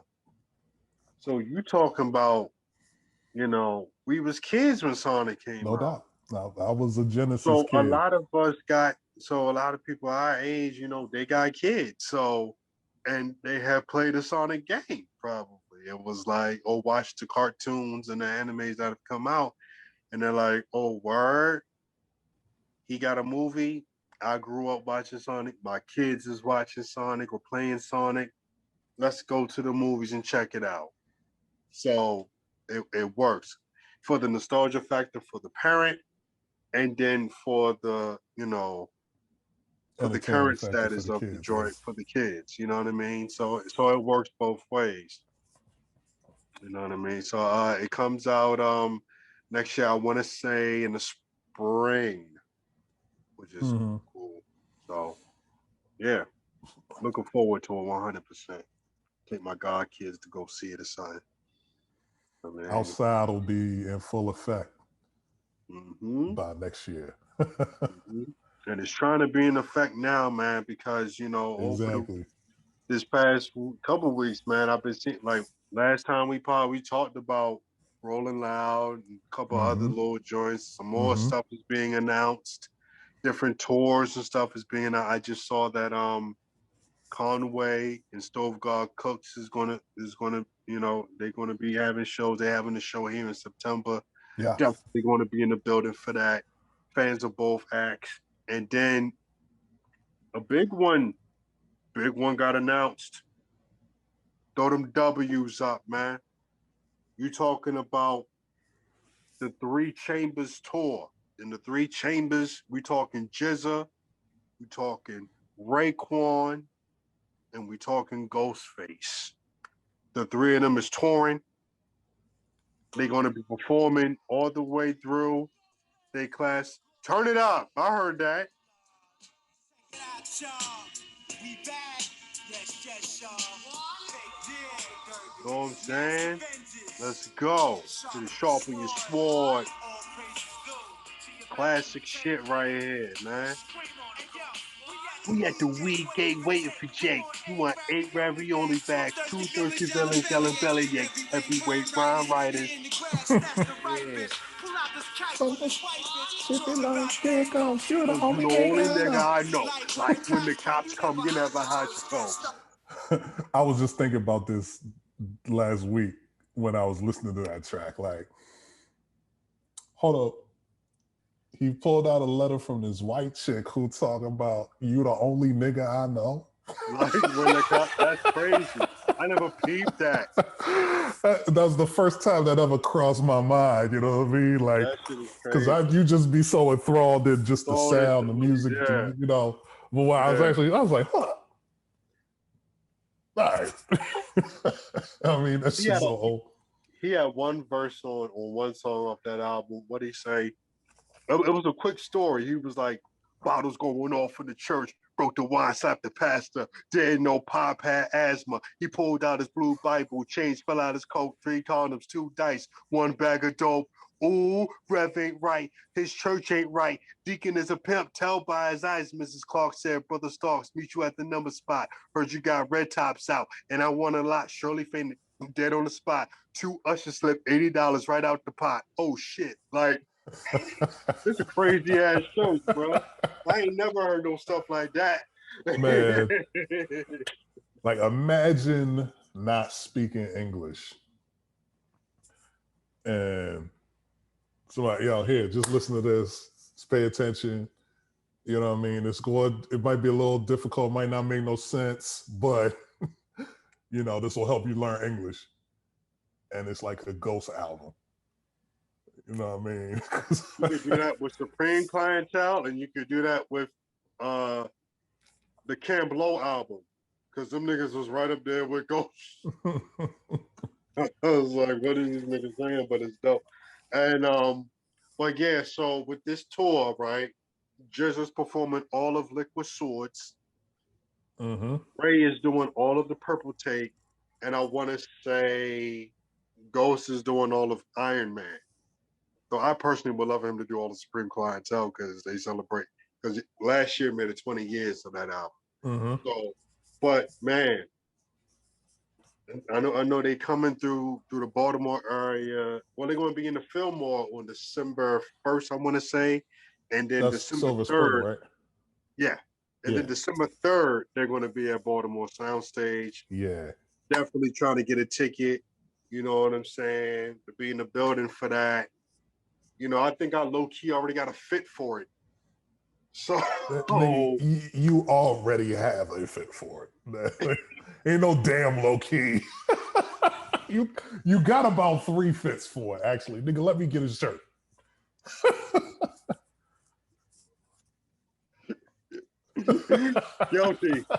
Guilty. He got me. This nigga got 6 fits already. I was driving 6 fits, nigga? I down. This really is hashtag fellas night out. I'm pulling out the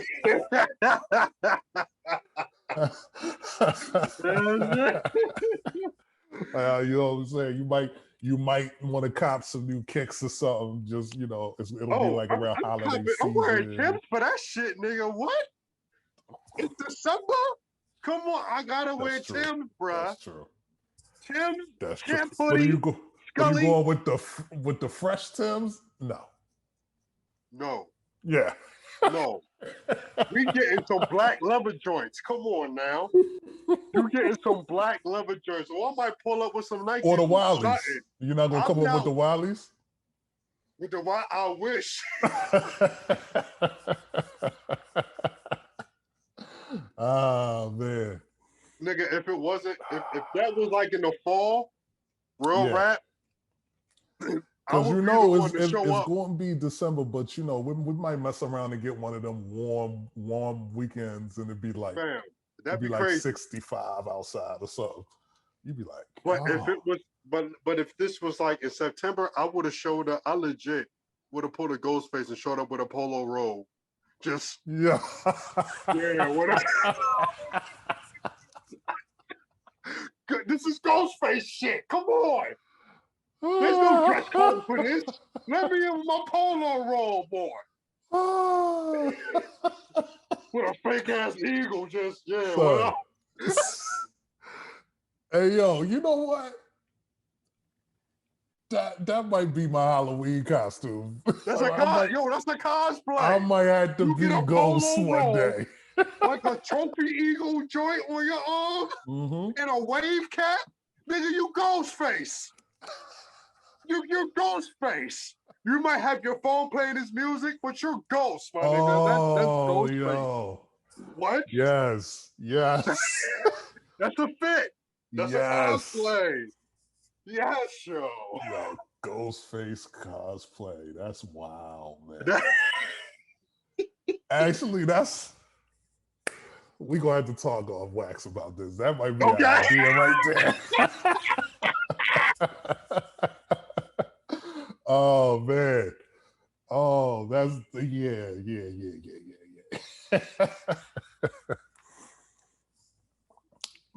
And then there's gonna be some motherfuckers who ain't gonna get it. Like, yo, why this nigga come out the house in his pajamas on? Right. Like, right. It's a costume party. So it's for the ones that know, they're gonna get it. They're gonna be yes. Oh. Yes. They're gonna get it. Because if you just show up with just a robe, they're gonna think, oh, what you Hefner? The fuck? Like, yeah, right. You know, you got like a smoker's jacket on, like, oh, you Hefner? Like, where your buddies at? Like, you know. Yeah, man. I'm super excited for this show. I'm probably gonna get my tickets for this real soon. Just cause all fear of this might get sold out for real. So I'm like, man. Oh, I think the Verzuz, and you know what? I know Wu-Tang was doing their, they did like the reunion kind of joint we went to a couple years ago. Down at the Anthem, yeah. That was one of those days where it was the fall, but it was a warm day. Exactly. It was like early November, but it was like 70 something that day. Exactly. And we were still like outside afterwards, like, yeah, got these tickets for the for the next joint. But I don't know if like individuals or like Ray and Ghost was still out just touring, doing things, in that time frame. Obviously, with the pandemic, nobody was doing nothing. But I don't know if they was on it. So I'm wondering if that Verzuz kind of like helped restore the feeling a little bit, energize them, energize their fans, put new people on to them, made people start going out and checking their music and stuff. And they was like, yo, let's do this. You know what I mean? Like it's still a lot of love out here, and we can still go out here and do our thing, and have fun and make some money in the process. Yeah. So salute to them, man. I love to see it. I love, Buster was still touring and doing his thing. Buster's going to be at AFRAM this year. I wanted to bring that up. Yeah, AFRAM is going to be crazy. That lineup, man, for that Saturday. You got him and Wale. That's gonna be fire, man. Yeah, I'm definitely gonna be down Drew Hill Park for that. That's gonna be dope. You know what I'm saying? That's gonna be a hell of a show. That next day, I think, is Smokey Norfolk, Marsha Ambrosius, and Shaka Khan. So that's another good one. Grown and sexy type. Well, Smokey Norfolk is more some gospel, but. Marsha Ambrosius and Shaka, that's for the grown folks. Grown folk R&B. You know what I'm saying? That's been a while since I heard Marsha Ambrosius' name. Actually, like, she was hot for a little minute. Yeah. She came out with her project. She's on somebody's project singing on it. I forgot who it was, but I know I've heard her recently on something. Okay. And Shaka Khan is always Shaka Khan. Legend. No doubt. Legend. You know what I mean? Like I Yeah, it's been a long time actually. I've seen her in person once at something. It might have been an Artscape or an AFRAM or something back in the day. But yeah, she don't get the notes the way she used to, but she still does a thing and she can still sing clearly. So yeah, it's going to be a nice summer, nice event. I think it's going to be a lot of people outside of that event. Even if you don't fuck with any of the music, it's going to be cats just out, just like, yo, I'm trying to be out. I'm tired of being in this damn house. For real. It's hot. But you know, the Griselda clan, you got Benny doing something with BSF. You got Conway and what's my man's name? Stove God Cooks. Stove God Cooks going on the tour. So, and we have already talked about some of the festivals and everything that's resuming. I got tickets for Alicia Keys' joint. Did you? I want to get tickets and for that too, yo. I had them, but they got canceled. The show had got postponed or whatever because of COVID, so they rescheduled. And when is that? That's August, I want to say. Like I want to say August 4th, but you know, I hear Alicia Keys does her thing, puts on a real good show, entertains folks. So yeah. Yeah, man. That is dope, man. Yeah, I'm trying to hear about other little festivals and shows going on. See if they're going to hit. You know, see what they're talking about. I know everybody's excited about Rolling Loud, and like, I know the New York one is in October, and that sounds dope. It's going to be in the stadium where the Mets play. Is that Citi Field? Citi Field. That's where they play. Yeah. And I was like, man, that'd be dope to go to, but I don't know.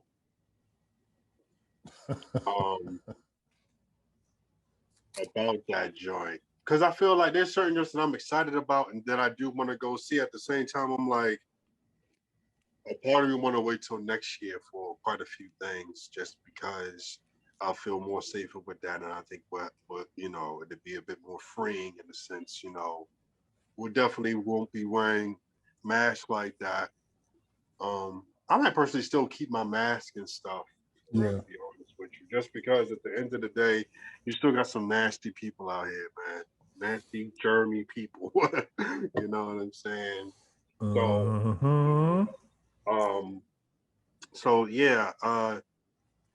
If I don't hit up a festival at the last minute or whatever, I'm definitely going to wait till next year. I mean, next year is going to be crazy for us anyway, because we know quite a few people and ourselves are celebrating milestone birthdays that year. Hey, facts. I'm thinking for next year. I'm holding out for the Roots Picnic when that comes back. You know what I'm saying? Made in America is going to be back this year too. I'm trying to see the lineup for that, yo, because I might want to get a ticket for that. For real, like, because that's a round Trey birthday, and if she feeling that lineup, I'm like, yo, let's go. We going. You know what I'm saying? Like let's go. Let's get a Airbnb and go from there or something. You know what I mean? It's Philly. We only talking about Philly. Yeah. You know what I'm saying? Exactly. That's, you know, that ain't nothing. That's up the way. You know, it's only up the block. You know, basically right. Yeah, a little 2 hours. You know, ain't nothing. You know, shout out to Philly. Feel me?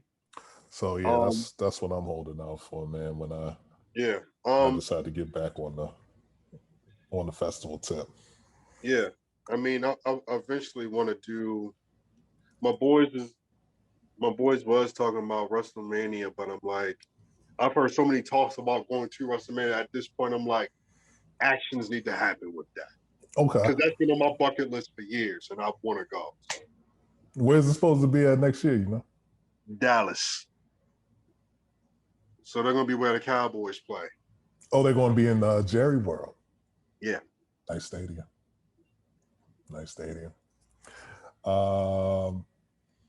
It's kind of actually too because me and my brother lives in Houston, and so Okay, he moved from San Antonio. Oh yeah. Moved from San Antonio a few years ago, a couple years ago now. But I had to be in Dallas for work, and so he came up to Dallas from Houston, and we went toward the new stadium, the Cowboy Stadium, and was walked through that. It's nice, man.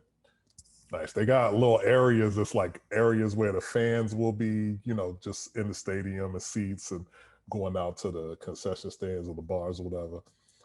That should legit feel like you in the club. You know what I mean? Wow. They got like the lighting kind of changed a little bit. There's little seats and stuff around. I'm like, damn, this look comfortable as shit. Like, and I'm just in the stadium to see the game. So I'm like, damn, I see why Des Bryant wanted to come back to Dallas so bad, man. They treat you real good when you play for the Cowboys down here, man. And nobody would say nothing crazy about Jerry Jones. Like what's up? Like, hi, okay, yeah. Like just the people that work there. It's like, oh yeah, Jerry Jones, the Jones family is just really like, damn, nigga, for real? Y'all know Jerry? You know what I mean? Like, I would have figured, but yeah, apparently that nigga. So it's better off working for Jerry Jones than for Ellen. That's what you're telling me? That's what that Steve Harvey too. Oh, niggas be complaining about Steve Harvey? Oh, yeah. Really? Yeah, man. What they be saying? Not like Ellen. Okay. Not like Ellen, though. But Okay. they say like Steve Harvey was like he doesn't want people to kind of like he wants people to set up an appointment or set up time to talk to him. He doesn't want them to like just come and pop up on them or try to catch him in the hallway or nothing like that. I'm like, damn, Steve, all right. But yeah, he but must Ellen, be that busy. He must be that focused. That's true. Brother dude got a lot of jobs now. Yeah. You know what I mean? Brother dude got a lot of jobs. But damn, it was crazy how surprising. We'd be like, damn, they dragging Ellen right now. Like I thought everybody fucked with Ellen. Right. And when reports came out about what she was saying and doing to people, I'm like, wow. Mm-hmm. Like they were saying, like, even when she be like do that random thing where she like scare guests. Yeah. She's like, they do that to be mean. Like she's being mean when she does that. Like she don't mean that as a joke. Like it's not a joke. It's not funny. It's like she's just doing it to fuck with you. Like, that is some crazy stuff, yo. You know what I'm saying? Like, damn. Oh well. It's so crazy. I don't watch Ellen, so I don't watch it like that either. But I will say, like, during the day when it comes to like the different channels that come on, because you always think, oh, during the day is basically the news, and after the news is soap operas or whatever. And then towards like 3-4 o'clock, that's when you get your well, like 2-3 o'clock or so, that's when you get like your daytime talk shows and stuff like that. You get your talks and your the reels and whatever. Steve Harvey, old girl, Kelly Clarkson, stuff like that, right? And it seemed like NBC is really doing it because I think ABC still has their soap operas and so does CBS. They still have theirs. So it's like, if you're not a real soap opera person, you're not really checking out those channels like that. You know what I mean? So when you get to like NBC, it's like NBC is hitting from like, they have the little, whatever their morning news thing is, and then you'll have, your Regis, excuse me, rest in peace to Regis, but Who was in that? I want to say it's Kelly? Ryan. It's Ryan and Kelly and Kelly. Ryan, yeah. Yeah, Kelly and Ryan. You know, they've been doing their thing. There's maybe some other joints after that, and then you get to like the Ellens and the Kelly Clarksons and the Steve Harvey, like all of those shows. And when I watch those shows, there'll be like interesting topics, especially during the holidays. Ellen does do like mad giveaways around the holiday time. That stuff be kind of dope. Just to be in the building for that, like, oh yeah, just show up around then. I just get some free stuff. Cool, I'm all for it. Like that stuff is like that channel. NBC is more interesting to me during the day versus the channels that still got soap operas and stuff. But during the day, like days where I tell her work from home, I'm really don't pay attention to the TV like that. But I watch like when I do catch it, I'll watch Get Up. I also do like the ESPN stuff. So like Get Up, First Take, of course. I might see what's up with Jalen and Jacoby. You know what I mean? Things of that nature. You know, and then it's always interesting when it's like, when somebody's like a guest, they really run a marathon. Like they're on the Sports Center from literally all day. They go on everything. From Get Up to freaking Sports Center at 6 p.m. It's crazy. Like, wow, they doing a whole tour. Like, it's crazy. So they call it the car wash. I think that's what they call it. Oh, for real? The car wash, because you're doing everything, man. But actually, I was checking something online, and I just looked at IG, and Royce posted something where it looked like it was like a dude in like a self-defense class or whatever, and it was somebody pointing a gun, and in the class they learned how to like disarm the dude, take the gun from him, right? So later on, you see the same dude who was just in the class walking, and somebody points a gun at him. And then he tries to do the shit that he's seen in the karate class, and he fuck around and end up in heaven just in the clouds because he got shot, clearly. The caption, this is at Lupe Fiasco coming out of karate class on his way to a gunfight with one of them weak-ass swords. CC Mickey Facts. I look a little further and I see that Lupe responded in the comments. He says, "What can I say? I'm just a martial artist. I thought you could relate, seeing as how you just a martial artist."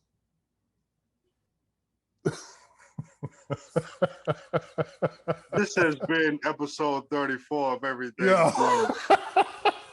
I am Mr. Shaun. That's Tommy. God, I'm not touching that shit. Yo. I'm not touching that. But I will say this: they're good friends, so they probably they talking shit. Oh, okay. They're not dope. Because they have a pod. Oh, I don't know if they still have it, but they had a podcast. They do have a pod. Actually, I just it's still going on. Okay, maybe like 2 weeks ago. I think I was like, oh, they got a okay. Yeah. Okay. So they probably just it's fucking all around. joke. That's what I think it is. I think it's just all jokes. Got you. All right.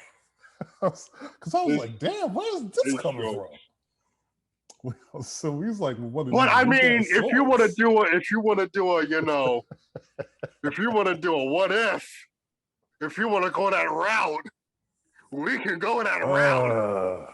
Because that'd be a hell of a battle. Fuck a versus. Yeah. But hey, smack. If that's real, hey, smack. ARP. Exactly. KOTD. Organic. Make it happen. I'm paying for that shit. Oh, yeah. I'm paying for that. I'm not putting up 50 for no Mayweather shit, but I'll put up 50 for Royce versus Lupe. Yeah. What? You know the bar, nigga. Yeah. You are going to rewind that First shit. of all, you're going to, yes. The replay value of that is going to be crazy. Because you just and gonna I have would to be do the it one that would have an IG caption, an IG joint, and my caption will be one of them bars. I will be quoting one of them niggas from the bar. My next few posts on IG Facebook will be nothing but shit from that battle. If that ever happens. 100. Like, yeah, no doubt. Like Roy's been on the thing this week where he's just been posting, you know, all kinds of just him spitting, whether it be recordings from like his past albums or mixtapes or parts of like music videos that he's done or whatever, and it's all like, yo, I'm, you know, just him, just bars, you know what I mean? And I'm like, I didn't know what motivated it, but then I seen this and I was like, well, damn, maybe it's tied to it, but maybe, like you said, they do got a pod. I just seen that they could be talking shit, whatever. Yeah, I think it's just jokes. That's all it is. I think it's nothing but jokes. Yeah. But you're right, though. I would definitely put up for that. Oh, yes. I would definitely put up for that. Trilla set it up. Trilla set it up, Trilla. Come on. That's the next Logan Paul fight. That's the next evolution, though, right? Because you got the verses with the people with their catalogs, but what if you want to see the verses with people who really got bars that just go? I would love to see like an underground or indie MC hip hop verses. That would be crazy to me. Because I gave y'all some producer scenarios. Yeah, I came in here plenty of times and said Pete Rock versus Madlib would be fucking crazy. Yeah, I've said that many times. I would love Alchemist and Havoc because they tried to set that up, and I was like, man, I would love to see that. Yeah, like who would want it with Joel Ortiz in a versus? You know what I mean? Just do your songs, but then also do some actual verses. Like I would like to see Ortiz go against somebody. You know, man, I wish Doom was alive, but I know Doom wouldn't do nothing like that. But it would be crazy if Doom was alive and he would do something like that, or to see like Evidence do something. Mm-hmm. Little Brother, you know. I feel like they were Soul. Okay. You know, people like that. Eternity have been out here for a while. Odyssey has been out here for, you know, doing this thing for a minute. Vast Air has been around for some years. Freaking, you know, 7L and Esoteric, Apathy, Jedi Mind, like that whole, like, it's some cats that have been out here for a minute. Willie the Kid has been out here for a minute. Who won it with Big Crit? Who won it with Currency? I want a Big Crit. Because you know what? The same way we was talking about how, you know, with Bow Wow and Soulja Boy, for instance, I look at that as the Verzuz platform trying to expand a little more and bring a younger audience to the fray and throw them a bone and get like some of the folks that they grew up fucking with or whatever. They could do the same with the cats who really fuck with like more the underground sound or cats who just have been doing their thing for a minute and have a following, but it's not like on that massive scale. You know what I mean? Because certain ones are just kind of like more regional, like, you feel me? Yeah. I mean, they might do some shows, they'll do shows overseas and they might come over but they kind of stick to their region. Mm-hmm. You feel me? So like you got a guy like a Planet Asia who's been around for over 20 years and still putting out music. Put him on that type of platform. Murs. Come on now. Murs been out here for over 20 years. You know what I'm saying? I would like to see Knife Wonder do a battle, do a versus. You know. Or they could do like a crew versus. So they could do like a Jamla versus somebody else. You know what I mean? And You could I don't do. know if Rhapsody would get on that because Why now wouldn't she? I just feel like she's probably now like the highest profile person out of that crew. She's the highest profile artist, but she's humble enough. She would do something like that. She not Meg Thee Stallion level, but she got a following. True, You but know what I'm saying? she's Grammy nominated, Okay. which is saying So is something Royce too. the 5'9". You know what I mean? You know what I'm saying? So I mean, That's true. I mean, you got certain people though they got Grammys or Grammy nominated. That don't change everything about that person. You feel me? So I could see, I could still see her showing up for something if they did something like a Jamla. If they did like a Jamla versus Rhyme Sayers or something like that. Well, I'll use that as an example because with Rhyme Sayers, you're talking Atmosphere, Brother Ali, Cyrock, ASAP Rock,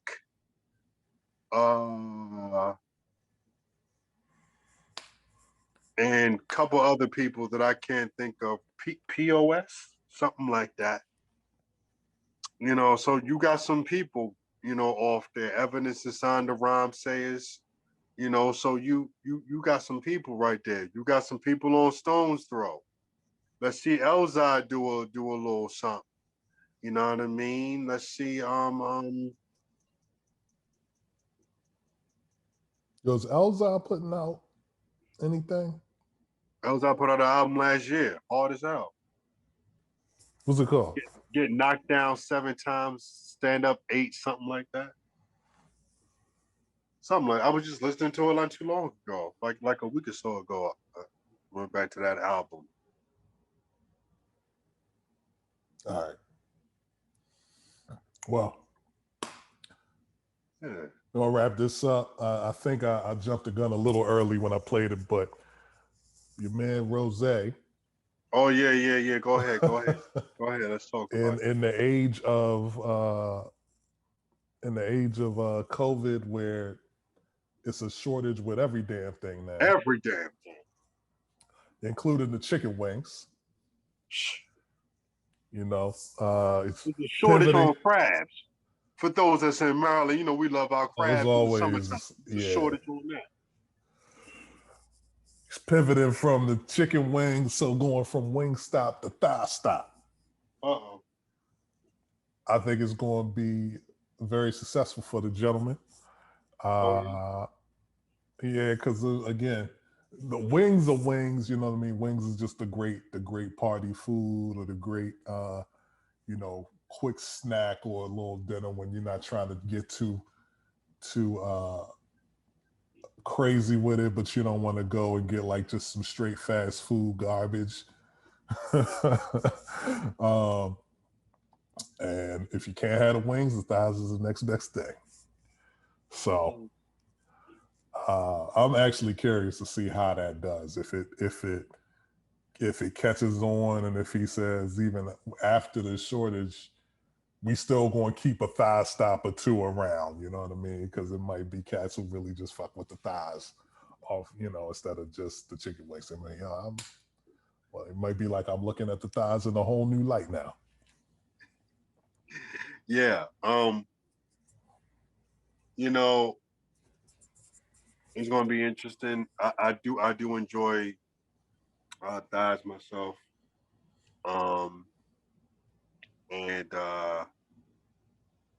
But then, you know, they also sell tenders. And if you ever seen a boneless thigh, it looks like a chicken tender. So it's going to be interesting, you know, how this goes. You know, I wouldn't mind trying me a lemon pepper thigh. You know what I'm saying? You know, with some ranch. You know what I mean? So, yeah, it's a good time. You know, I've been to WingStop. They got one out in Parkville. You know what I mean? And that joint was, man, whenever there was especially if it was a primetime Ravens game, oh, you can forget it. They was popping. You know what I'm saying? So there's going to be one when when Northwood Commons opens up, there will be a WingStop. Yes. I don't know why And it better not be next door to Sonny's. I'm telling you now. That's the first thing I thought about when I seen that it was coming. I said, "Oh, this might be a problem." It's going to be interesting, but I think Sonny's is still going to do their thing though. Sonny's is going to when it opens back up, fam. Sonny's is going to shut It's going to shut everybody's the whole going to damn be at parking lot Sonny's down. It's going to be crazy. It ain't going to be at that damn McDonald's. I know that. No, hell no. I'm definitely going to that WingStop before I go to that damn McDonald's. The hell? Because I look at it like this, but then again, Sonny's honey wings be on point too. But I think it's like a full wing or so. But yeah, they're pretty good. And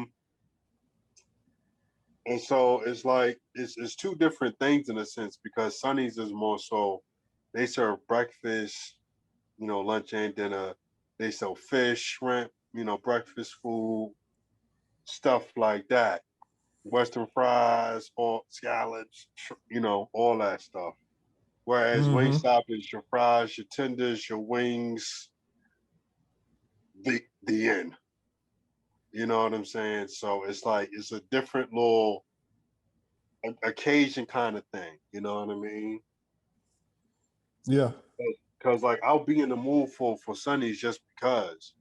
With WingStop, it might be a situation where it's like, oh, I'm trying to watch this game right here.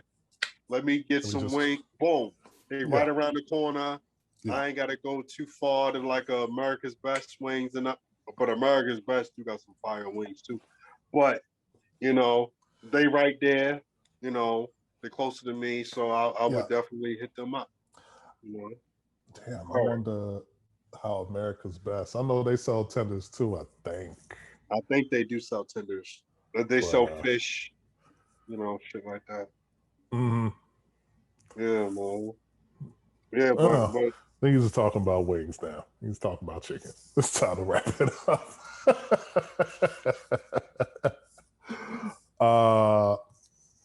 Last thing real quick, of The Harder They Fall, that trailer.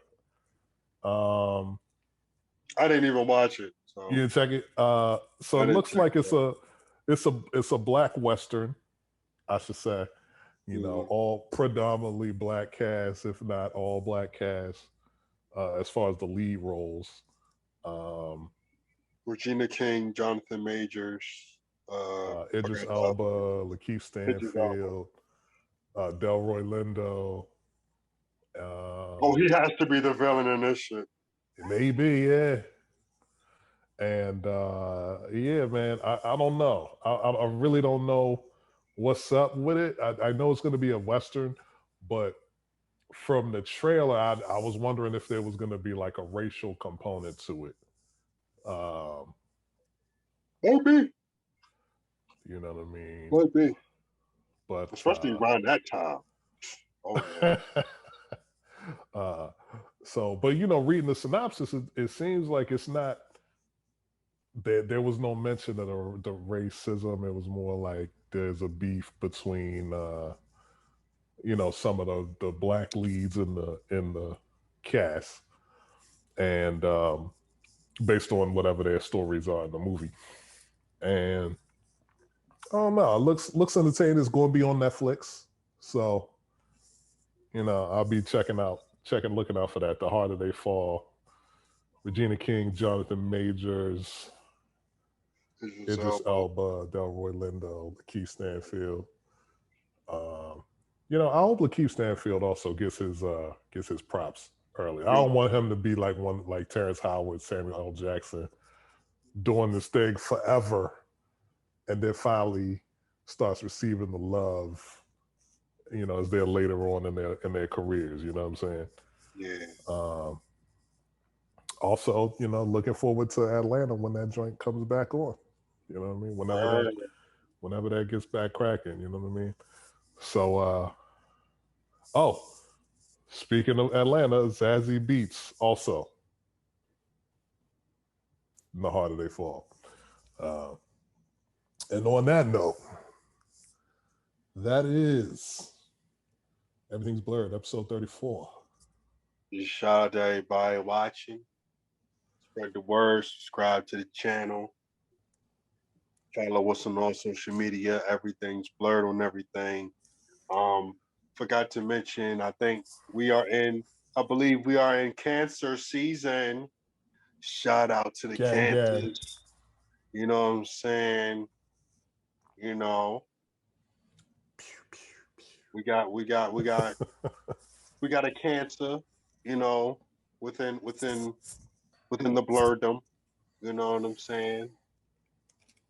Trying to figure out what the hell I'm gonna do for the birthday for real. Shit. Some of the plans we had is not looking like it's gonna come through the way I wanted it to. So looking for plans B and C just in case. A quick birthday shout out. They in the family. Shout out to my Uncle Melvin. He celebrated a birthday a couple days ago, and yesterday, 26th, was my cousin Jay's birthday. Happy birthday to them two gentlemen. Salute to y'all. And yeah, that's about it for me, man. That's it. Everything's Blurred, episode 34. Remember, do not bring a sword to a gunfight. Peace.